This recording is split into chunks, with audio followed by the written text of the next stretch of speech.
Selamat datang di channel Vira Astrologer. Kembali lagi bersama saya Vira M dari Vira Astrologer, dan di sini saya ada beberapa teman untuk membahas apa aja sih yang terjadi di bulan Oktober dan juga efeknya bagi 12 rising. Namun sebelum itu, di sini kami semua adalah astrologer tradisional, jadi kami perspektifnya kebanyakan pakai tradisional.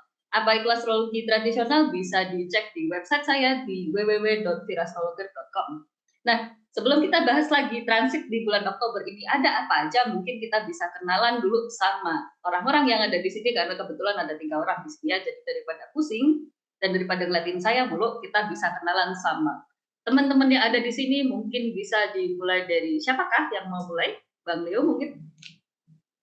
Halo, saya Leo dari Bacot Nuju. Seperti biasa selalu hadir di acara ini setiap bulan ya. Jadi Bacot Nuju ya menangani pembacaan natal chart, horari dan juga pemilihan waktu baik. Silakan follow aja account-nya. Itu aja sih.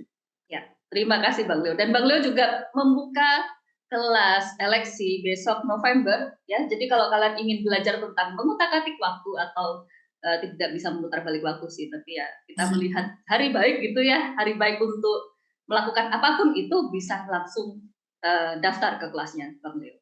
Nah, itu Bang Leo yang udah sering kita lihat sih sebenarnya tiap bulan gitu. Kita mungkin bisa ke Aul ya. Di sini ada Aul yang kadang-kadang muncul, kadang-kadang enggak gitu. Silakan untuk Aul. Halo semuanya, salam kenal kembali dengan saya Aulia dari Astrologi Lawas. Untuk saat ini saya berpraktik sebagai traditional astrologer dan juga Ketomancer. Berpraktik dengan menggunakan tropical zodiac dan moon sign house system untuk perspektif tradisional astrologi Hellenistik dan Persia. Untuk teman-teman yang ingin dibacakan secara diagram kelahiran ataupun juga menggunakan metodologi kartomansi, tarot, dan oracle, silakan hubungi saya melalui Instagram di @astrogelawas atau melalui website kami di www.astrology.com.cii. Nah, untuk bulan depan, kalau memang itu sudah oke ya, insya Allah nanti akan ada menu pembacaan baru yaitu Horary. Terima kasih. Terima kasih Aul ya. Aul ini salah satu astrologer ya di Indonesia, salah satu astrologer tradisional. Dia punya berbagai macam apa namanya, pembacaan sih, dari astrologinya sendiri ataupun dari kartomansi juga. Jadi bisa langsung hubungi dia di Instagram di astrologer_lawas kayak gitu. Nanti ada linknya di description box. Nah itu Aul sudah gitu ya. Sekarang kita ke salah satu astrologer tradisional juga di sini yang kadang muncul kadang enggak juga kayak gitu. Silahkan untuk Kak Almira untuk memperkenalkan diri. Halo semuanya, perkenalkan saya Almira, saya praktisi astrologi tradisional dan saya membuka jasa untuk pembacaan natal chart dan juga tema tahunan ataupun bulanan. Silahkan DM ke Instagram saya almira.airi. Terima kasih. Terima kasih Kak Almira. Nah, Kak Almira ini juga punya kelas besok November untuk kalian yang ingin tahu tentang astrologi itu apa gitu, atau ingin ngicip tentang astrologi, bisa langsung hubungi Kak Almira di Instagramnya untuk tahu kelasnya, yaitu kelas mini astrologi introduction to astrology kayak gitu. Nah, ini adalah teman-teman yang akan membahas tentang apa aja sih yang ada di Oktober ini ya, karena aku rasa Oktober ini cukup nyusahin gitu. Ada senangnya sih gitu, cuman cukup nyusahin juga karena akan ada gerhana yang akan kita bahas nantinya kayak gitu. Sambil kita bahas, kita akan sambil melihat chart, dan aku akan list apa-apa aja yang terjadi di bulan Oktober. Nah, yang terjadi di bulan Oktober itu yang pertama kita bisa melihat ada Merkurius masuk ke Libra kayak gitu ya. Jadi Merkurius sudah tidak senang lagi ada di Virgo. Kemudian ada Venus yang jatuh ke Virgo. Kemudian kita akhirnya lepas dari Mars yang jatuh di Libra dan Mars akan kembali berjaya di Scorpio. Saya sih senang kayak gitu. Kemudian ada gerhana di Libra, terus ada Merkurius masuk ke Scorpio juga, matahari kemudian juga masuk ke Scorpio, dan Oktober ini diakhiri dengan lunar eclipse atau gerhana bulan di Taurus. Nah, kira-kira listnya Oktober itu seperti itu. Kita mungkin bisa mulai dari Merkurius masuk ke Libra kayak gitu ya. Untuk Merkurius masuk ke Libra, siapakah yang mau bahas duluan? Mungkin Kak Almira bisa membahas masuknya Merkurius ke Libra pada tanggal 5 Oktober 2023 ini kayak gimana? Menurutku Merkurius masuk di Libra ini termasuk menyenangkan karena dia adanya banyaknya luas untuk bernegosiasi, ada kegembiraan tentang hubungan dengan manusia juga, hal-hal yang menyenangkan mungkin lewat tulisan atau mungkin ya lewat transaksi, belajar-belajar hal-hal baru. Karena Merkurius di Libra ini termasuk mempunyai penguasa minor di triplicity-nya dan bisa mempertimbangkan banyak hal dengan lebih jernih. Itu pun sebelum Merkurius akan berdekatan dengan matahari dan dia akan terbakar di situ. Baik, berarti saya di satu sisi berarti bisa dibilang cukup senang lah ya masuknya Merkurius ke Libra ini, jadi nggak jatuh-jatuh amat dari Merkurius Virgo. Gitu. Ada hal positif yang bisa terjadi. Ada yang bisa diharapkan berarti sedikit, walaupun nanti kalau ketemu matahari mungkin tidak stabil lagi karena dia harus bertemu dengan matahari yang full di sana. Dan agak kebakar ya seperti tadi. Iya, kebakar. Mungkin gangguan tentang komunikasi bisa terjadi lagi di situ. Yes. Baik, mungkin kalau terima kasih Kak Almira, mungkin ada tambahan dari yang lain. Silakan siapa yang mau, Bang Leo mungkin atau Aul mungkin. Bang Leo atau Ya, Aul? mungkin. Oke, Bang Leo aja. Merkurius di Libra, ya ada penurunan dignity istilahnya ya, penurunan kekuasaan ketika Merkurius berpindah dari Virgo ke Libra, tapi penurunannya itu tidak tidak buruk lah katakanlah, karena Merkurius seperti yang Almira bilang tadi ada kekuasaan tetap di Libra, dan bisa jadi justru Merkurius di Libra malah memungkinkan kita untuk lebih gampang menginisiasi suatu percakapan menginisiasi suatu tindakan, karena biar gimana pun Libra adalah cardinal sign ya. Nah, tapi juga dengan catatan bahwa wilayah Libra di chart kita masing-masing nih lagi agak terganggu karena di situ ada matahari dan Mars, jadinya kedatangan Merkurius ini tidak serta-merta juga membuat wilayah itu menjadi langsung baik lah bisa dibilang, tapi ada semacam penawar lah yang terjadi di bagian Libra itu di chart kita masing-masing. Itu aja sih dari. Menarik sekali ini pembahasannya dari Bang Leo, terima kasih. Memang kalau bahasan dari anak Merkurius sendiri beda sih ya kalau soal Merkurius, jadi ya oke, gitu. Mungkin Aul mau nambahin? Kalau dari saya mungkin ya ini untuk periode awal-awal ketika Merkurius Inggris ke Libra memang masih dapat ada suatu hal yang menyenangkan karena memang dindingnya masih bagus, tapi mungkin makin lama karena dia akan memasuki fase setting ya dari morning sign, nanti dia akan juga bertemu dengan matahari, dan ketika nanti semakin lama semakin dekat dengan matahari dindingnya akan lemah gitu kan. Dan tadi juga disampaikan oleh Bang Leo, di Libra Merkuri juga akan lebih mudah untuk kita berkomunikasi dengan orang lain. Tapi makin lama juga Merkurius visibilitasnya akan terganggu juga kan. Secara dignity juga debilitated gitu kan makin lama. Jadi selain daripada percakapan itu diutarakan di awal, ya mungkin lama-kelamaan akan ada percakapan di balik layar yang terjadi gitu kan. Entah itu rumor ataupun gosip juga kan. Atau bahkan ada hal-hal tricky di balik layar gitu kan. Ya namanya Merkurius di Libra kan istilahnya kita bisa jadi berkata-kata lebih halus, kita berusaha berkata-kata dengan manis untuk dapat diterima gitu kan, seperti itu. Jadi ya hati-hati ketika Merkurius di Libra, kita bertemu dengan orang, berdealing dengan sesuatu gitu kan, malah ada suatu ketersembunyian di situ. Itu aja sih. Gitu. Terima kasih. Ya mungkin baru akan bagus ketika nanti Kazimi mungkin ya. Kalau Kaziminya akhir bulan kan, masih lama banget sebelum Merkurius masuk ke Scorpio nanti. Jadi ya kebaikannya kita rasakan di ujung-ujung bulan Oktober juga sih pada akhirnya. Gitu. Di awal dan di ujung mungkin ya, setelah Mars juga pergi dari Scorpio. Pergi ke arah Scorpio, masuk Scorpio. Iya, jadi paling nggak gangguannya dari Mars itu agak minggir gitu. Oke, Itu untuk Merkurius kita sudah lumayan lah ya bahas Merkurius. Sekarang kita move aja ke tanggal 9. Tanggal 9 itu ada kejatuhan dari Venus ya. Jadi di sini Venus masuk ke Virgo dalam astrologi, terutama astrologi tradisional. Kami menyebutnya Venus itu jatuh, dia kayak bisa dibilang kayak orang yang di exile sama society, jadi dipinggirkan mungkin sama society. Itu mungkin bisa menjelaskan kondisi Venus yang ada di Virgo. Nah, kondisi Venus yang sedang exile ini menurut teman-teman di sini kayak gimana? Bisa, ya maksudnya penjelasan dia gitu.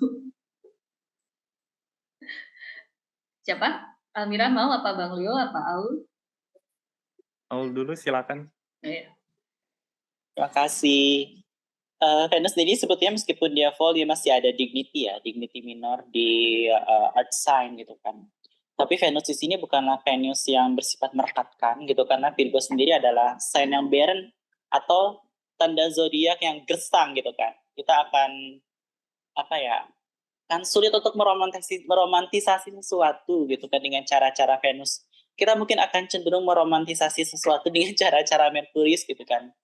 Nah, Venus sendiri kan secara general adalah simbol dari relasi ya gitu kan, dan kesenangan kita. Mungkin kita akan memandang kesenangan itu dengan lebih objektif, dengan lebih pragmatis.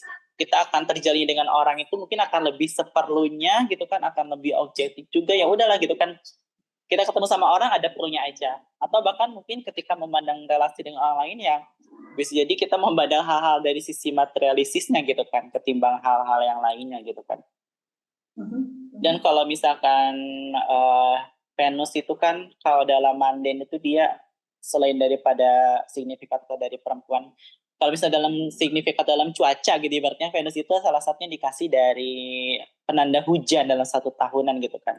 Nah tak heran kalau misalkan nanti mungkin setelah panjang Oktober ini curah hujan mungkin akan tidak terlalu tinggi ya, bahkan semenjak Venus berada di fire sign kemarin itu kan juga menjadi penanda bahwa kegersangan yang selama ini kita rasakan juga mungkin indikator dari Venus yang berada di sign yang tidak basah gitu kan, seperti itu.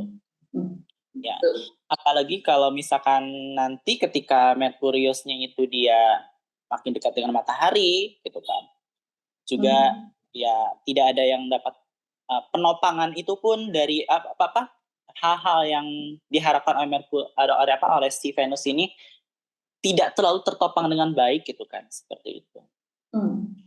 Nah, juga kalau misalkan kita merasa bahwa belakangan ini kita untuk beberapa orang ataupun bagian dari kehidupan kita terasa begitu strict ya, juga mungkin itu karena Venus sedang beroposisi dengan Saturnus kan di sana kan, di tempat. Iya, jadi ya kalau misalnya kita di satu sisi ingin membangun relasi juga, tapi malah dihadapkan oleh limitasi. Limitasi juga ada gitu kan. Di satu sisi lain juga kita akan lebih cenderung untuk ingin menyederhanakan sesuatu gitu kan, khususnya dalam perihal ikatan ataupun sosial juga kan, dan ingin menyederhanakan apa-apa saja yang membawa kesenangan gitu kan. Ya, itu sih paling kalau dari aku. Makasih, panjang ya penjelasannya soal Venus. Apakah ini karena juga punya Venus di Virgo gitu? Memang Venus kerontang. Dia lebih menjiwai dia sendiri. Oke, apakah dari baik Bang Leo ataupun Almira ada tambahan soal Venus di Virgo ini? Ya mungkin kita bisa juga dalam skala mundane juga ya, bisa melihat nanti mungkin ada sosok perempuan di kancah politik mungkin, di dunia entertainment mungkin yang mengalami kejatuhan gitu. Kalau sebelumnya kan kita sempat menyaksikan di Venus Fall di tahun sebelumnya itu Ratu Elizabeth meninggal, ya mungkin akan ada versi lainnya di tahun ini, siapa yang akan lengser gitu ya. Nah apalagi ketika Venus masuk ke Virgo itu kan dia langsung beroposisi dengan Saturnus, jadinya memang ada benturan yang besar terhadap sosok, bisa dibilang sosok-sosok perempuan lah, atau mungkin seniman gitu ya. Ya tapi kalau dalam skala yang lebih pribadi bisa jadi Ya seperti yang Aul bilang tadi, Venus memiliki dignity, kecil di Virgo masih punya kekuasaan meskipun dia terjatuh. Ya jadi itu bisa dibilang kalau Venus kita anggaplah melambangkan kenikmatan gitu ya, kesenangan. Bisa jadi pada saat ini eh, kalaupun kita mau mencari suatu hiburan, kesenangan itu ya kualitasnya so-so lah, nggak terlalu akan menyenangkan hati, itu bisa jadi seperti itu, atau misalnya ketika menjalin pertemanan, persahabatan, percintaan juga jadinya nggak terlalu kokoh lah, nggak terlalu punya jaminan lah akan kelanjutan kayak gitu. Bisa dibilang kayak gitu mungkin. Menarik sekali pembahasannya. Jadi bisa dibilang hubungan sosialisasi apapun juga jadi ikut kacau ketika Venus masuk ke Virgo ya. Ya. Oke. Ya apalagi dia langsung ketemu sama Saturnus juga sih, tidak mengherankan. Oke. Apakah ada tambahan dari Kak Almira? Tidak terlalu banyak karena sudah lengkap sekali sebenarnya. Tapi Ya. memang sosialisasi yang kurang menyenangkan karena dia langsung akan beroposisi dengan Saturnus ya, sedang tidak stabil juga. Adanya rasa hambatan atau ya jadi pilah-pilah dalam sosialisasi, bisa jadi ada ketidaknyamanan juga dengan orang lain. Tapi bisa aja dia akan mendapatkan bantuan dari Jupiter juga yang retrograde ketika nanti berada di pertengahan derajat. Jadi ada dua hal yang bisa terjadi antara baik dan buruk, antara sosialisasi yang kurang menyenangkan ataupun jadi hasrat berkurang, tapi juga ada hal-hal nyaman di situ karena Venus di Libra tetaplah memiliki triplicity-nya sendiri. Jadi seperti orang asing yang ya dia berada di tempat asing tapi dia masih nyaman lah di lingkungan minornya gitu walaupun tidak terlalu banyak dukungan di situ. Jadi lebih mengerjakan hal-hal yang merkurial daripada Venusian yang biasanya bersenang-senang atau mungkin hasrat sosialisasi harus dia jadi banyak berpikir dulu, dia harus banyak mempertimbangkan dulu ala merkurial. Kurang lebih mungkin seperti itu. Menarik, lengkap banget ya ini penjelasan tentang Venusnya. Kayaknya kita memperpanjang permasalahan-permasalahan yang kemarin terjadi ketika Venus retrograde. Terus jadinya bentuk permasalahannya jadi muncul dalam bentuk yang berbeda ketika Venus masuk Virgo ya. Oke, baiklah, itulah ya yang bisa kita harapkan ketika Venus masuk ke Virgo. Jadi dan itu cukup lama Venus masuk Virgonya sampai November. Jadi kayaknya sosialisasi di bulan Oktober ini nggak oke banget, pakai banget. Nah, karena kita udah bahas Venus, sekarang kita bahas antara temennya Venus dan lawannya Venus. Ya, di sini kita akan masuk ke tanggal 12 Oktober di mana Mars akhirnya sudah tidak jatuh kepleset lagi di Libra dan akhirnya dia masuk ke Scorpio kayak gitu. Saya sih senang gitu karena ini ya membangkitkan hasrat saya lagi untuk ngapa-ngapain sih lebih tepatnya, tapi mungkin teman-teman bisa ada penjelasan lebih terstruktur dan konkret dari Mars yang masuk ke Scorpio ini. Saya mau nunjuk Bang Leo karena beliau punya Mars yang dignified plus 11 di chartnya. Jadi silakan Bang Leo untuk menjelaskan ini.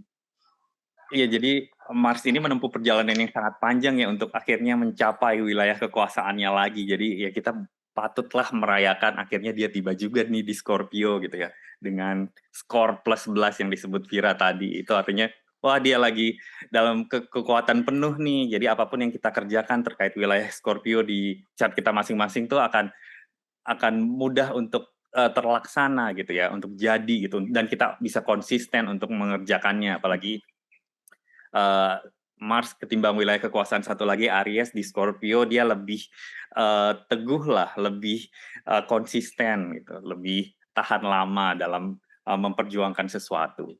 Tapi juga mungkin ada kehati-hatian juga yang perlu kita yang kita harus tetap berhati-hati karena di situ Mars akan beroposisi dengan Jupiter. Jadi mungkin ada beberapa dari kita yang mungkin akan mengalami masalah mungkin terkait keuangan, bisa juga ada konflik terkait hukum, terkait moralitas mungkin juga bisa. Jadi ada oposisi antara Mars di Scorpio dan Jupiter di Taurus itu ya bisa menjadi konflik yang cukup merugikan bagi pihak si Jupiter sebetulnya. Jadi pada saat Mars berada di Scorpio lebih baik bersikaplah seperti Mars itu sendiri gitu ya.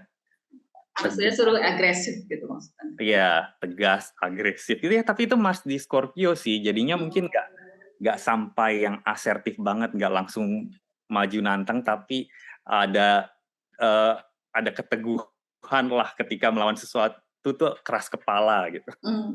Ada ketahanan mungkin. Iya. Tahanan untuk jangka panjang. Defensif ya, kali. Lebih ke defensif ya. Mungkin kalau Mars di Aries lebih ke ofensif. Ini bentuk Mars yang defensif. Nice. Gara-gara Bang Leo ngomong gitu, secara mandiri level sebenarnya Jupiter sendiri selain dia ngomongin hukum, moralitas dan segala macam, Jupiter juga melambangkan the wealthy atau orang-orang yang kita katakanlah kemampuan ekonominya ada di kalangan atas. Jadi aku jadi sedikit berpikir gitu ketika Mars beroposisi dengan Jupiter dan di sini Jupiternya dalam kondisi yang kurang baik gitu. Apakah kita bisa melihat adanya insiden terhadap orang-orang yang tadi aku sebutkan atau the wealthy itu tadi berkaitan dengan hal-hal Marsian seperti misalnya tentang penegakan hukum atau sejenisnya kayak gitu tuh kita mungkin bisa melihat itu ketika Mars oposisi sama Jupiter nanti. Pikirannya sih gitu. Well, daripada kita bahas Mandim, kita bahas lagi Mars ini. Adakah yang mau menambahi tentang Mars yang masuk di Scorpio, trine sama Saturnus, oposisi sama Jupiter ini kira-kira? Aul mungkin mau nambahin? Aul? Oke. Mars jadi Joyce ya, di sektor sendiri gitu kan. Dia berada di barat, westerness gitu kan. Dalam artian yang seperti yang disampaikan, kita akan lebih mudah untuk sebagian kita membangun sesuatu di wilayah Mars kita gitu. Tapi ya untuk sebagian orang yang memang itu kelahiran siang ya, itu akan menjadi suatu house yang malefic gitu kan. Malefic yang tinggi karena bagi diagram atau orang yang dengan saat lahir ketika langit terang, Mars itu akan menjadi suatu hal yang menghambat gitu kan. Jadi ketika hambatan ini juga memiliki dignity yang baik, mungkin masih ada bantuan, tapi juga bantuan itu diiringi dengan permasalahan gitu kan. Nah, permasalahan itu juga bisa langsung strike kepada Jupiter gitu, atau host Jupiter berada gitu, dan dikuasai oleh Jupiter juga gitu kan. Kesempatan kita mungkin akan terganggu karena Jupiter juga kan berhubungan dengan kesempatan, harapan juga kan, wealthy ataupun hal-hal baik yang datang kepada kita. Sudah itu Jupiter retrograde gitu kan, peregrine, langsung di strike dengan Mars. Jadi ya hati-hati, bisa jadi ya ya seperti tadi disampaikan ada oposisi antara moralitas dan juga agresivitas ataupun konflik juga bisa terjadi gitu kan. Nah, Mas itu dia tadi disampaikan juga dia akan lebih senang gitu kan berada di house yang dia berada di wilayah Scorpio ketimbang di wilayah kekuasaan dionannya Aries gitu kan. Dan berada di barat juga bisa menandakan hal yang secara signifikan berhubungan dengan perang gitu kan. Hal-hal sifatnya defensif berhubungan perang gitu kan. Nah, mungkin kita juga akan bisa melihat konflik-konflik antara aparatur negara ataupun penegak hukum negara dengan orang-orang yang memang itu memiliki wealthy juga tadi seperti sampaikan juga mungkin bisa terjadi gitu ya, atau mungkin penegakan dengan hubungan korupsi juga bisa gitu karena Jupiternya retrograde gitu kan. Entah itu oposisi dengan hal-hal yang disignifikasikan oleh Jupiter lainnya seperti kegiatan religi juga bisa gitu kan, konflik antara aparatur negara dengan orang-orang religi seperti tokoh-tokoh agama juga bisa gitu kan. Nah, dia trine dengan si Saturnus nantinya. Ini bisa mendandakan juga adanya suatu mungkin terbantulah Saturnus dengan si Mars gitu kan, karena kan Mars itu juga dia kan pushing Neptunus gitu kan, secara triplicity gitu kan. Jadi si Saturnus itu sendiri juga mungkin tidak terlalu bablas banget dengan adanya bantuan dari si Mars gitu, karena Mars juga masih punya triplicity Lord di Pisces gitu kan. Seperti itu sih paling. Oke. Sangat wide range penjelasannya soal Mars yang ada di Scorpio ini kayak gitu. Em, ini udah mau ditambahin lagi sama Almira atau gimana? Tidak terlalu banyak sih. Kalau Mars di Hmm. Scorpio memang dia sudah banyak bertekad. Mungkin tekad-tekad yang sebelumnya tertunda ketika Mars ada di Libra, di tempat kejatuhannya juga. Jadi mungkin banyak tekad yang ingin dilakukan, lebih banyak action yang ingin dilakukan, dan akhirnya itu akan terwujud. Cuma memang dia akan memupuskan beberapa harapan ketika beroposisi dengan Jupiter. Jadi ada harapan-harapan atau keoptimisan yang mungkin tidak akan terjadi atau tertunda dulu, tapi memang harus bergerak maju dan menguatkan tekad ke arah yang ya ala-ala tipe Marsian gitu, yang sedikit harus keras kepala seperti itu. Dan ketika dia akan membuat aspek kepada Saturnus, ya memang Mars di Pisces pun lebih ada bantuan, lebih ada triplicity. Jadi mungkin Saturnus yang retrograde ini lebih terbantu oleh Mars. Jadi actionnya lebih jelas, ataupun ada sedikitnya tanggung jawab yang lebih dilakukan, lebih tekad menguat untuk menyelesaikan beberapa tanggung jawab yang tertunda, lebih ada pondasi yang dia dikukuhkan kembali oleh bantuan Mars. Dan ketika Mars itu akan beroposisi dengan Jupiter lagi, jadi ada sedikit apa ya, hal yang lebih strict gitu. Apalagi masalah-masalah kalau negara mungkin ya tentang angkatan bersenjata atau tentang masalah-masalah hukum itu bisa terjadi juga. Oke. Aja sih. Ya, jadi kita bisa melihat bagaimana masuknya Mars ke Scorpio ini sangat membawa chaos ya dalam satu dan lain hal kayak gitu. Walaupun kekeosannya mungkin nggak sedestruktif ketika Mars ada di Libra, jadi mungkin chaos yang konstruktif, chaos yang dibutuhkan mungkin loh ya, karena toh di sini Marsnya sendiri kondisinya bagus-bagus anyway kayak gitu. Tapi dia lumayan aktif, ofensif tiba-tiba kayak gitu kan. Oke, itu untuk Mars di Scorpio yang terjadi tanggal 12 mulai 12 Oktober 2023. Dan setelah kita kena Mars di Scorpio, kita merasakan kuatnya hasrat untuk membela diri sendiri mungkin ya, malahan kayak gitu. Di sini kita tanggal 15 malah ketemu sama gerhana matahari di Libra kayak gitu, alias kalau nggak salah ini gerhana matahari yang anular ya kayak gitu, jadi Ya. yang bentuknya kayak cincin. Nah, gerhana sendiri seperti yang mungkin yang biasanya dengerin kita itu udah tahu, itu gerhana itu bukanlah sebuah fenomena yang secara astrologi itu bisa dikatakan bagus, bahkan lebih cenderung ke arah chaos kayak gitu. Dan kita juga biasanya astrologi tradisional ngomong nggak usah meditasi lah pas gerhana, kalau lihat sangat-sangat chaos kayak gitu. Nah, dari astrologinya sendiri gerhana itu memang macam-macam. Nah, mungkin di sini kita bisa lebih menjelaskan tentang gerhana yang terjadi di Libra ini, tentang dari segi astrologi tradisionalnya lebih jelas lagi kayak gimana. Siapa nih yang mau jelasin? Mungkin Aul aja deh. Aul coba jelasin gerhana. Ya. Baik. Oke. Gerhana ini terjadi di 15 Oktober ya. Ini mirip dengan full moon secara chart gitu, tapi perbedaannya bulannya berada di depan matahari gitu kan. Jadi begitu matahari melintas, noda aksis nodal, dia akan terhalang cahaya mataharinya itu oleh moon. Jadi seolah-olah di langit itu dia masih kelihatan gelap, tapi masih ada cahaya kayak cincin gitu kan. Mas sebutnya kan gerhana matahari cincin gitu kan. Nah, ini bisa jadi hal-hal yang memang ketika semenjak full moon kemarin di Aries itu juga menjadi pengungkapan ya, saatnya ada pengungkapan di sini gitu kan. Hal-hal yang memang itu tersembunyi tiba-tiba terungkap gitu, atau mungkin memuncak gitu kan, semenjak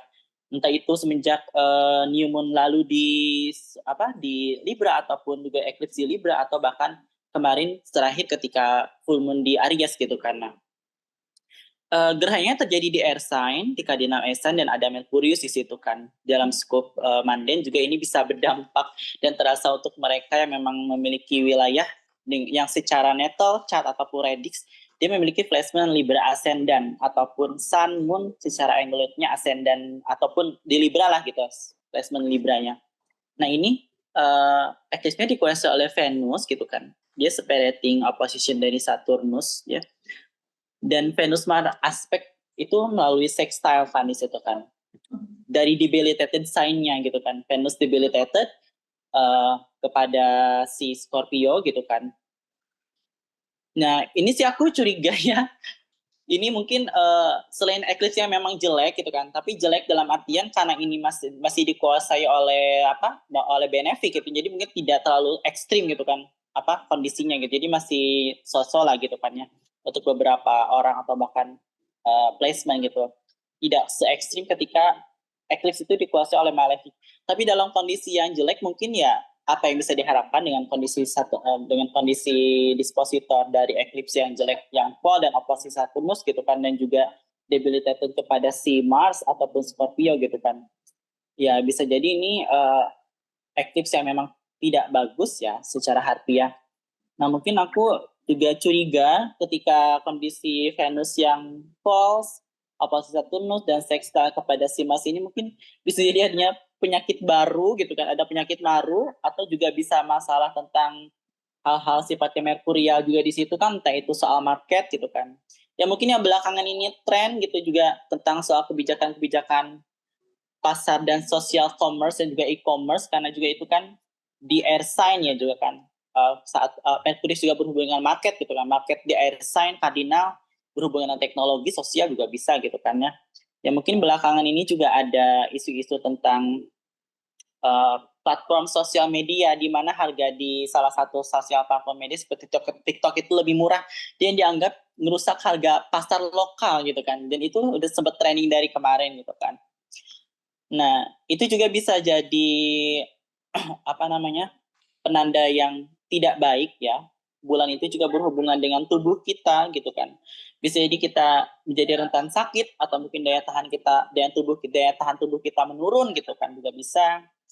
Dan kondisi matahari yang terhalang oleh bulan itu sendiri juga bisa diartikan sebagai bahwa ketika sesaat itu kita mungkin akan cenderung tidak waras gitu, atau mungkin pikiran kita menjadi senewan, atau mungkin kita jadi tidak bisa berpikir dengan jernih gitu kan. Atau bahkan hal-hal yang ingin kita tuju itu di saat itu mungkin akan terhalang oleh sesuatu juga bisa. Itu sih paling. Sangat lengkap dan panjang dan jelas kayak gitu ya. Tapi memang kalau misalnya kita sendiri akan ini sesama astrologer, kalau kita sendiri membuat chart sendiri untuk gerhananya ini juga yang sedang ascending di ufuk timur itu adalah konstelasi atau zodiak Leo. Jadi ya kita bisa membayangkan lah bagaimana kedua luminaris itu sedang dalam kondisi tidak terlalu bagus di sana. Terus habis itu gerhananya sendiri ascendannya chartnya itu adalah Leo dan kondisi sun-nya juga lagi nggak bagus. Ini bisa, kalau world astrology akan semakin menambah tentang permasalahan terkait dengan hal-hal di Libranya itu sendiri seperti hukum, keadilan, ataupun permasalahan tentang wanita kayak gitu. Dan juga dengan pemerintahan lokal itu juga bisa kita lihat efeknya ketika gerhana ini terjadi kayak gitu sih. Dan which is kita juga tahu gerhana itu efeknya cukup panjang ya dibanding luminaris yang lain, jadi dia efeknya bisa sampai 6 bulan lah ya kalau nggak salah, sampai jadi gerhana lagi di sana kayak gitu. Jadi kita bisa 6 bulan ini melihat mungkin ada ketidakjelasan tentang masalah pemerintahan lokal, tentang kebijakan lokal, ataupun tentang masalah hukum yang ada di lokal atau di sekitar gitu. Jadi bukan ke arah pemerintahan pusat, tapi lebih ke arah pemerintahan per provinsi atau per kecamatan dan segala macamnya kayak gitu. Itu kalau perspektif world astrology, tapi jadi agak melenceng lagi jadinya kayak gitu. Ya kalau misalnya dari yang lain mungkin Almira, itu kira-kira gerhananya ini ada tambahan kah? Tidak terlalu banyak sih, Allah sudah menjelaskan lengkap. Jadi memang lebih lebih perhatian ke tema Libra masing-masing. Mungkin adanya awalan yang kurang menyenangkan atau awalan yang tidak stabil, apalagi akan berbarengan dengan Merkurius masih di sana. Jadi ada transaksi-transaksi di belakang atau soal merkurial yang ya masih ketunda, atau jadi ada gosip-gosip di belakang layar, jadi ada obrolan yang kurang menyenangkan, dan juga ada suatu vitalitas simbol dari matahari, ada suatu kejayaan juga yang mungkin akan jatuh, berita-berita isu dari pemerintahan yang kurang menyenangkan di situ. Bagaimanapun kondisi bulan dan juga gerhana, terutama matahari yang fall di Libra itu suatu awalan yang ya kurang menyenangkan dan kurang stabil untuk kita semua, mungkin untuk 6 bulan ke depan juga. Oke, nice. Terima kasih tambahannya, Kak Almira. Bang Leo mungkin mau nambahin? Ya nambah sedikit, mungkin kalau kita melihat Libra sebagai air sign juga kita bisa menduga mungkin ada hal-hal terkait ya secara harfiah udara lah gitu ya. Kondisi udara. Satu hal tadi Aul sudah menyebutkan soal penyakit ya yang menyebar ya, dan mungkin juga apalagi di situ ada Merkurius yang mungkin berita-berita terkait polusi itu bisa juga menyebar lagi kan. Ketika Mars masuk di Libra aja sudah ribut-ribut kan orang dengan udara Jakarta nih yang ternyata terburuk gitu. Nah, mungkin berita itu akan naik lagi gitu. Nah, baik. Oke. Terima kasih tambahannya Bang Leo. Ya, jadi ya bukan gerhana yang bagus gitu. Tidak usah diharapkan, kalau bisa sih pengennya di skip aja sebenarnya kayak gitu ya. Baik, kita sudah cukup banyak ini membicarakan gerhana yang kayaknya kacau sekali. Kita bisa lanjutkan pembahasannya ke tanggal 22, kita langsung loncat cukup jauh ya, karena habis itu yang ada lagi kejadian Oktober adalah tanggal 22 Oktober, ini ada Merkurius yang masuk ke Scorpio, dia kayak orang tenggelam ceritanya di sana kayak gitu. Dan dia bersama dengan Mars di situ. Jadi mungkin nggak tahu gimana kira-kira penjelasan Merkurius yang kelelep atau tenggelam di Scorpio ini. Mungkin Bang Leo sebagai anak yang sangat punya banyak sekali di Scorpio di chat, yang bisa menjelaskan kepada kami yang apalah ini. Iya, jadi Merkurius di Scorpio itu bisa jadi adalah perpindahan yang cukup drastis dari Libra ya. Ketimbang sebelumnya perpindahan dari Virgo ke Libra gitu, karena ini Merkurius memasuki Scorpio yang senyap, mute sign, kita sebutnya seperti itu dalam astrologi tradisional kan. Merkurius yang harusnya mengomunikasikan sesuatu gitu ya, menyampaikan sesuatu yang harusnya cerewet, ya di sini dia harus mingkem bisa dibilang, nggak boleh ngomong. Nah, ya mungkin ini menandakan Merkurius akan berfungsi dengan cara lain. Mungkin dia akan berkomunikasi dengan cara-cara yang lebih tidak bersuara ya. Karena sekarang kan udah banyak sekali media dan yang tersebar di mana-mana. Kita bisa baca informasi tanpa harus itu ada suaranya gitu. Dan di situ juga ada sokongan dari Mars yang sudah berada di Scorpio. Jadinya ini tetap saat yang bisa dibilang cukup oke lah untuk hal-hal merkurial, tapi juga sesuatu yang secara garis besar mungkin apa yang Merkurius lakukan di situ adalah untuk kepentingan atau untuk kekuasaan dari si Mars itu sendiri. Jadi mungkin ini masih akan terkait dengan oposisi Mars dan Jupiter tadi, bahwa ya mungkin media akan berada di pihaknya si Mars gitu ya. Orang-orang yang ofensif atau orang-orang yang defensif ini akan memiliki semacam dukungannya lah, bisa dibilang kayak gitu. Baik, menarik. Ini mungkin berarti kalau kita kaitkan dengan permasalahan antara posisi Mars Jupiter yang the wealthy ini tadi, mungkin media lebih ada usaha untuk membantu orang-orang yang disimbolkan dengan Mars, tapi karena medianya juga kelelep, jadi mungkin beritanya ada tapi nggak terlalu booming, itu juga mungkin bisa. Ya, bisa. Oke, yang lain ada tambahan mungkin? Aul, ya, astrologer, Anda juga mempunyai Merkurius di Scorpio, silahkan. Saya kelelep gitu. Jadi kalau bahasan Merkurius di Scorpio, saya ikut kelelep. Mungkin Aul apa Almira mau nambahin tentang Merkurius yang ada di Scorpio? Oh, Almira aja. Merkurius di Scorpio ya mendapat support dari Mars tentunya. Jadi mungkin daripada untuk memulai hal-hal baru, lebih menekuni hal-hal yang sudah ada. Karena kalau Mercury di Scorpio dia lebih mood sign ya, dia tidak akan terlalu banyak berbicara atau susah mengungkapkan hal-hal yang ingin dia katakan. Jadi mungkin lebih baik lebih ke take action aja apa yang sudah dipelajari, apa yang selama ini sudah dilakukan, lebih ditekuni lagi dan juga lebih fokus ke arah situ. Dan itu pun dia akan beraspek kepada Saturnus, jadi ada hal-hal yang mungkin akan dibangun kembali, tapi bukan pembangunan yang baru, tapi suatu kayak dipikirkan kembali apa nih hal-hal yang kurang tepat atau mungkin apa nih yang sebaiknya direvisi lagi dengan action yang ala Mars yang lebih fokus dan lebih kayak ya dia lebih totalitas gitu sih menurutku. Aul, silahkan. Lalu penambahin? Kurang lebih sama sih ya tadi.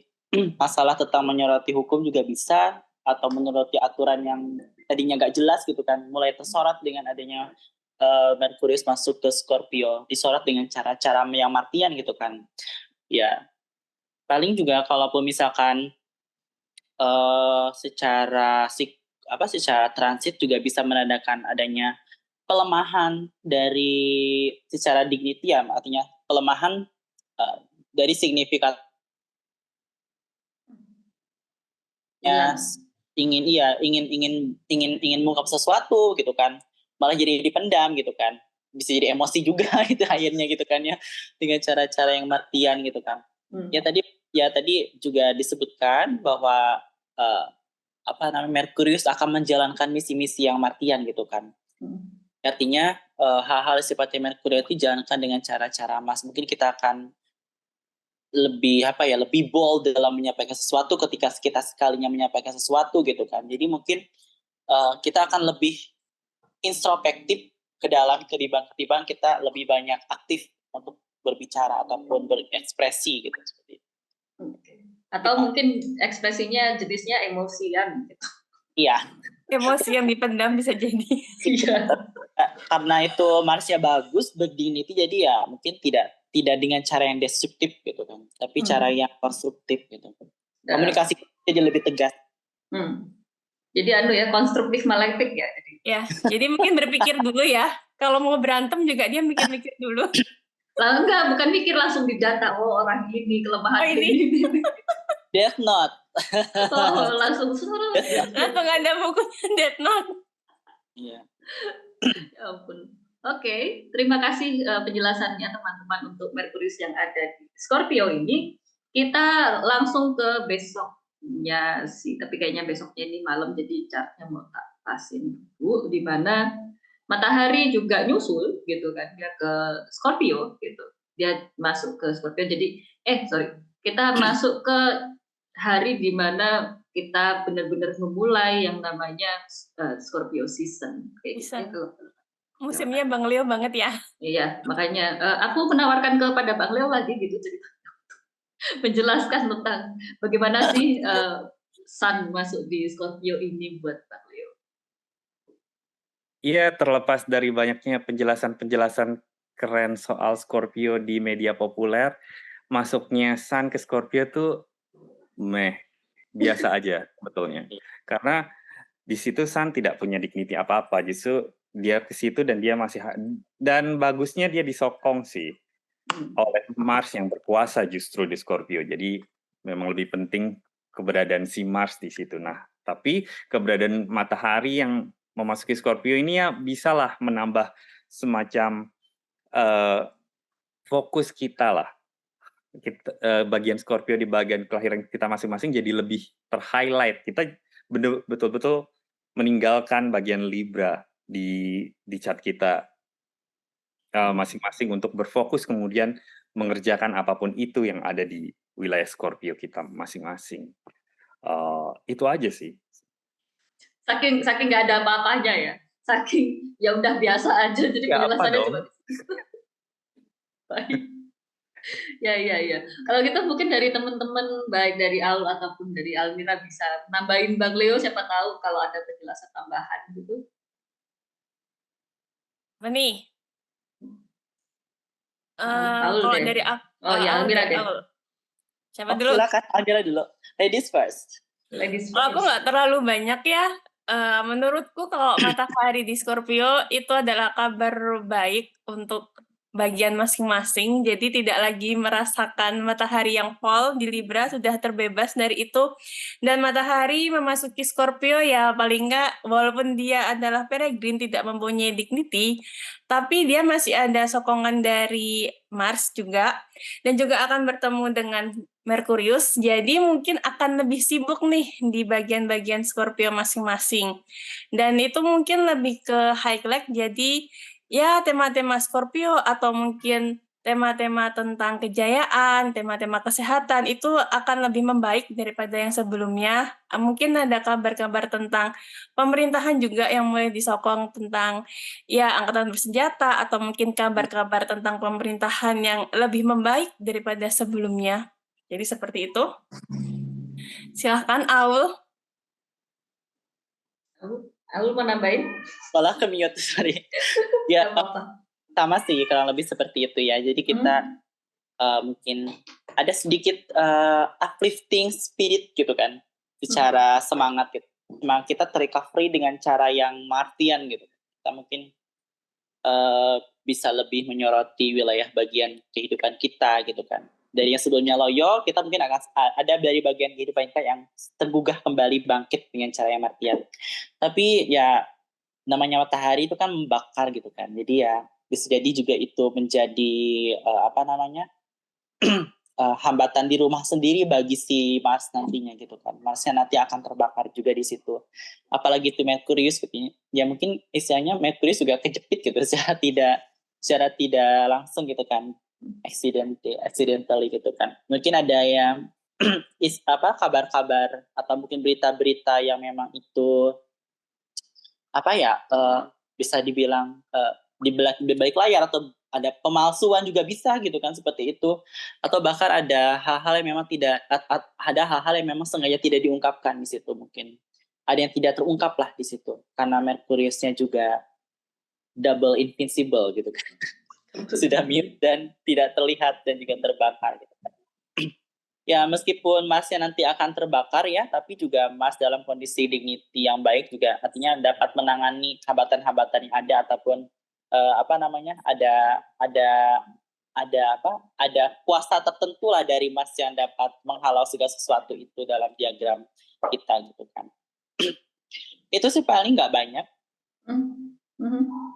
Ya, sangat menarik penjelasannya tentang mulai dari matahari yang biasa aja gitu di Scorpio sampai dia disokong sama Mars gitu kan. Itu membuatku teringat dengan cerita dari aku lupa sih kalau nggak salah dari Baghdad, di mana kayaknya ada passage-nya mereka yang bilang karena matahari karena Scorpio itu adalah bestial signs gitu. Jadi kalau misalnya ada matahari masuk ke Scorpio dan matahari itu sebagai penanda seorang pemerintah itu bisa menandakan pemerintahnya atau pemerintahannya atau si orang itu raja ya, waktu itu konteksnya mereka adalah bisa menandakan cara mereka memerintah itu lebih ganas, bisa dibilang kayak gitu, atau lebih tidak terlalu berkeperimanusiaan, bisa dibilang seperti itu. Jadi I would say sebagai tambahan dari aku aja sih, tambahan opini dari aku aja, mungkin masuknya matahari di sana dan disokong sama sudah itu Mars kayak gitu ya, jadi ingin memudahkan untuk bertikai kayak gitu. Jadi kita bisa mungkin melihat adanya pengambilan keputusan tentang kebijakan-kebijakan tertentu kayak gitu yang agak dalam tanda kutip kejam atau bisa dibilang tidak berberi kemanusiaan, hanya saja karena dia disokong sama Mars kayak gitu. Jadi dalam tanda kutip loh ya, ini kekejaman atau ketegasan atau ketidakberperi kemanusiaan itu didukung sama Mars. Jadi ada backupnya dia di situ untuk berperilaku seperti itu. Aku cuma kayak gitu aja sih gitu. Nah, karena kita udah masuk ke situ, kita juga akhirnya menutup bulan Oktober di tanggal 29 itu ada ya gerhana bulan kali ini di Taurus, which is kayaknya gerhananya di satu sisi bulannya oke, di sisi lain dia oposisi sama yang ada di Scorpio kayak gitu. Jadi agak membingungkan kayak gitu. Siapakah yang mau jelasin? Oh, Aul dulu aja deh, coba jelasin tentang gerhana bulan ini. Oke, gerhana parsial Taurus ya. Tadinya kalau yang tadi kita bilang gerhana pertama itu matahari yang terhalang bulan, sekarang terbalik, bulan yang terhalang oleh bumi gitu kan, bayangan dari bumi sehingga bulannya terlihat gelap gitu kan di sini kan. Nah, gerhana parsial kali ini terjadi di Taurus ya, ini bisa menjadikan adanya suatu kendala atau penundaan terkait house Taurus kita karena di situ ada Jupiter yang retrograde gitu kan. Di sisi lain ada signifikator moon yang memang bisa kita bilang secara dignity bagus tapi yang namanya eclipse gitu kan. Ya debilitated moon-nya gitu kan, tidak jadi exalted seperti itu. Nah, ini bisa adanya suatu terjadi kerusakan ataupun kegagalan dari tema-tema di house kehidupan kita gitu kan. Karena di situ ada Jupiter, Jupiter juga bisa berhubungan dengan lagi-lagi tentang isu hukum, keadilan, kebijakan, wealthy atau orang-orang penting gitu kan, atau bahkan kesempatan yang mungkin nanti akan terhambat, tertunda, bahkan tergagalkan gitu kan. Nah, eclipse di Earth ini juga bisa berpengaruh ke hal-hal sifatnya Earth gitu kan, entah itu agrikultur ataupun hasil bumi gitu kan. Ataupun juga hal-hal yang sifatnya itu memiliki nilai ataupun estetika karena itu dikuasai oleh Venus gitu kan. Venus sendiri dalam kondisi yang false, jadi ya apa yang bisa diharap gitu kan. Tapi ya bagaimanapun eclipse-nya juga masih terhubung dengan benefit, jadi masih ada pertolongan ataupun ada bantuan lah ya atau perlindungan lah gitu kan meskipun benefitnya kena eclipse gitu kan. Nah, kalau misalkan secara tradisional ya, ini Taurus juga bisa berhubungan dengan permukaan kulit, otot tendon atau bagian-bagian leher gitu kan. Hati-hati dengan isu-isu kesehatan karena tadi kita bersinggungan dengan eclipse sebelumnya itu di Libra tentang ada polusi udara, nah mungkin juga ada gangguan di kulit gitu kan. Tentang penyakit-penyakit kulit atau mungkin iritasi kulit atau mungkin juga tiba-tiba orang itu juga mungkin ada gangguan di alat pernapasan karena Venus juga kan dia ada kaitan dengan tiroid ya seperti itu kan, leher juga kan gitu kan, alat pernapasan. Nah, ini bisa juga adanya suatu gangguan-gangguan secara kesehatan, mungkin ada gangguan atau munculnya inflamasi gitu kan di kulit karena itu juga ada Mars di situ gitu kan. Karena eclipse ini juga terjadi di fixed sign, ini bisa menjadi petanda bahwa segala sesuatu tindakan yang kita lakukan atau bahkan kejadian itu bisa berdampak lama ke depan gitu kan.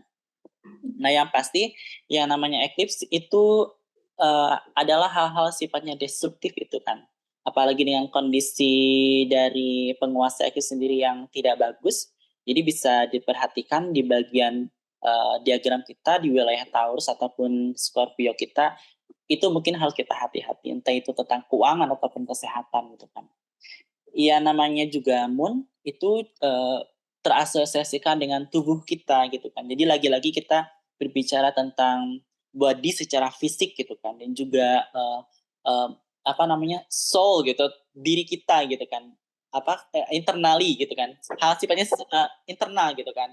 Jadi ya bisa jadi eclipse ini mungkin sebagian kita lagi-lagi harus memperhatikan kondisi tubuh, tiba-tiba sakit juga bisa, tiba-tiba tumbang juga bisa gitu. Yang tadinya mau bernyaman-nyaman, jadi malah tidak jadi bernyaman-nyaman gitu kan, karena sakit gitu. Atau bahkan mungkin karena eclipse ini berada di passive sign, feminine sign, ini bisa menandakan bahwa ya kita mungkin tidak akan banyak bertindak ya di sini mungkin ya. Jadi mungkin akan lebih pasif dan menerima hal-hal terjadi di luar kendali kita dibandingkan kita melakukan sesuatu tindakan yang berpengaruh keluar gitu. Seperti itu sih. Luar biasa. Sangat lengkap ya pembahasannya, luar biasa. Baik, ya dan memang aku tadi jadi malah kepikiran sih, maksudnya kayak kalau lagi-lagi secara lagi kesengsem nih ceritanya sama world astrology gitu, jadi kepikirannya ke sana gitu. Dimana ini nanti gerhana ini lagi-lagi ngomongin soal tentang adanya pertikaian baik dari secara hukum etc. kayak gitu, dimana mungkin di sini moon-nya itu justru malah akan membantu sebuah orang ataupun segala hal yang disimbolkan sama Jupiter sedikit, teman tetap saja yang si tidak di Scorpio baik Mars-nya itu lebih akan menang di situ jadinya. Aku jadi kepikirannya gitu. Terus akhirnya aku tadi sempat kepikiran, oh mungkin ini ada deal-dealan yang secara hukum yang terjadi, tapi itu deal-dealan di belakang gitu, terus habis itu di depan masih terlihat pertikaian, etc. kayak gitu ya, kepikirannya ke sana. Baik, kalau dari yang teman-teman sendiri, baik Bang Leo ataupun Almira, apakah ada tambahan tentang gerhana yang menutup bulan Oktober ini? Menurutku, aku nggak ada sih, sudah lengkap sih Al. Bang Leo silahkan. Iya, ya paling hati-hati aja kalau misalnya ini sama sekali bukan saat untuk memulai sesuatu ataupun merayakan sesuatu. Pada intinya sih seperti itu ya, karena keadaan gerhana itu keadaan yang sangat tidak stabil. Ya mungkin karena kita udah makin mendekati pemilu ya, jadi kita mungkin akan makin melihat nih konflik-konflik yang kayaknya satu orang berusaha menjatuhkan yang lain dengan cara yang bisa dibilang cukup kasar, bisa dibilang tersembunyi, terselubung. Jadi kita akan si Jupiter yang beroposisi dengan Mars di situ bukan cuma cerita sekali aja gitu, tapi itu adalah suatu narasi panjang yang akan kita lihat nih nanti dimulai dari bulan Oktober. Terima kasih. Kak Almira, karena nggak ada tambahan, berarti kita sudah selesai nih ceritanya membahas semua hal yang terjadi di bulan Oktober. Nah, kita mungkin bisa lanjutnya loncat ke anu ya, 12 rising signs mungkin kayak gitu. Ya, dimulai dari Aries. Ya, aku cuman agak kepikiran karena lumayan banyak yang kita bakal bahas di sini, mungkin kita akan lebih melihat efeknya dari chart rulernya masing-masing dan juga dari gerhananya aja, karena kalau kita bahas satu-satu lumayan kebanyakan kayaknya kayak gitu. Jadi kita bisa mulai dari Aries rising kayak gitu, yang dimana Aries rising pada dimulai dari bulan Oktober ini awalnya dia masihlah mendapati ada Mars dan Matahari di 7 house-nya kayak gitu. Jadi aku sih masih agak kasihan sama si Aries rising kayak gitu. Walaupun nanti Mars-nya pindah ke Scorpio, itu tuh tetap aversion kok dari ascendannya. Jadi dia nggak terlalu kerasa bantuan dari Mars-nya kayak gitu. Malah mungkin bisa menambah pengeluarannya dia kayak gitu. Dan gerhana ini berarti bawa tema pengeluaran kok kayak gitu. Mungkin nggak teman-teman ada yang mau nambahin tentang Aries rising di sini? Silakan. Hati-hati kesehatan juga ketika Venus memasuki di Virgo, mungkin jadi terlalu banyak kerja atau tanggung jawab yang dia rasakan, tapi hal-hal itu tidak terlalu menyenangkan juga sih buat dia, dan terutama gerhananya, ya hati-hati ada awalan tanggungan yang baru atau pengeluaran yang tidak stabil ketika gerhana itu, karena tetaplah posisinya house 2 dan house 8, dan juga Mars akan menambah pengeluarannya di situ walaupun dia dignified. Mungkin memang lebih banyak pengaturan untuk pengeluaran atau tanggungan, dan berhati-hati mungkin akan menanggung tanggungan orang lain atau hal-hal yang tidak menyenangkan terkait keuangan bersama orang lain terjadi di Aries rising. Oke, ada yang lain mau nambahin? Sama sih kurang lebih. Mungkin juga hati-hati ini kali ya. Aul dulu aja. Silakan, nggak apa-apa, silakan. Nggak, aku dikit aja. Silakan.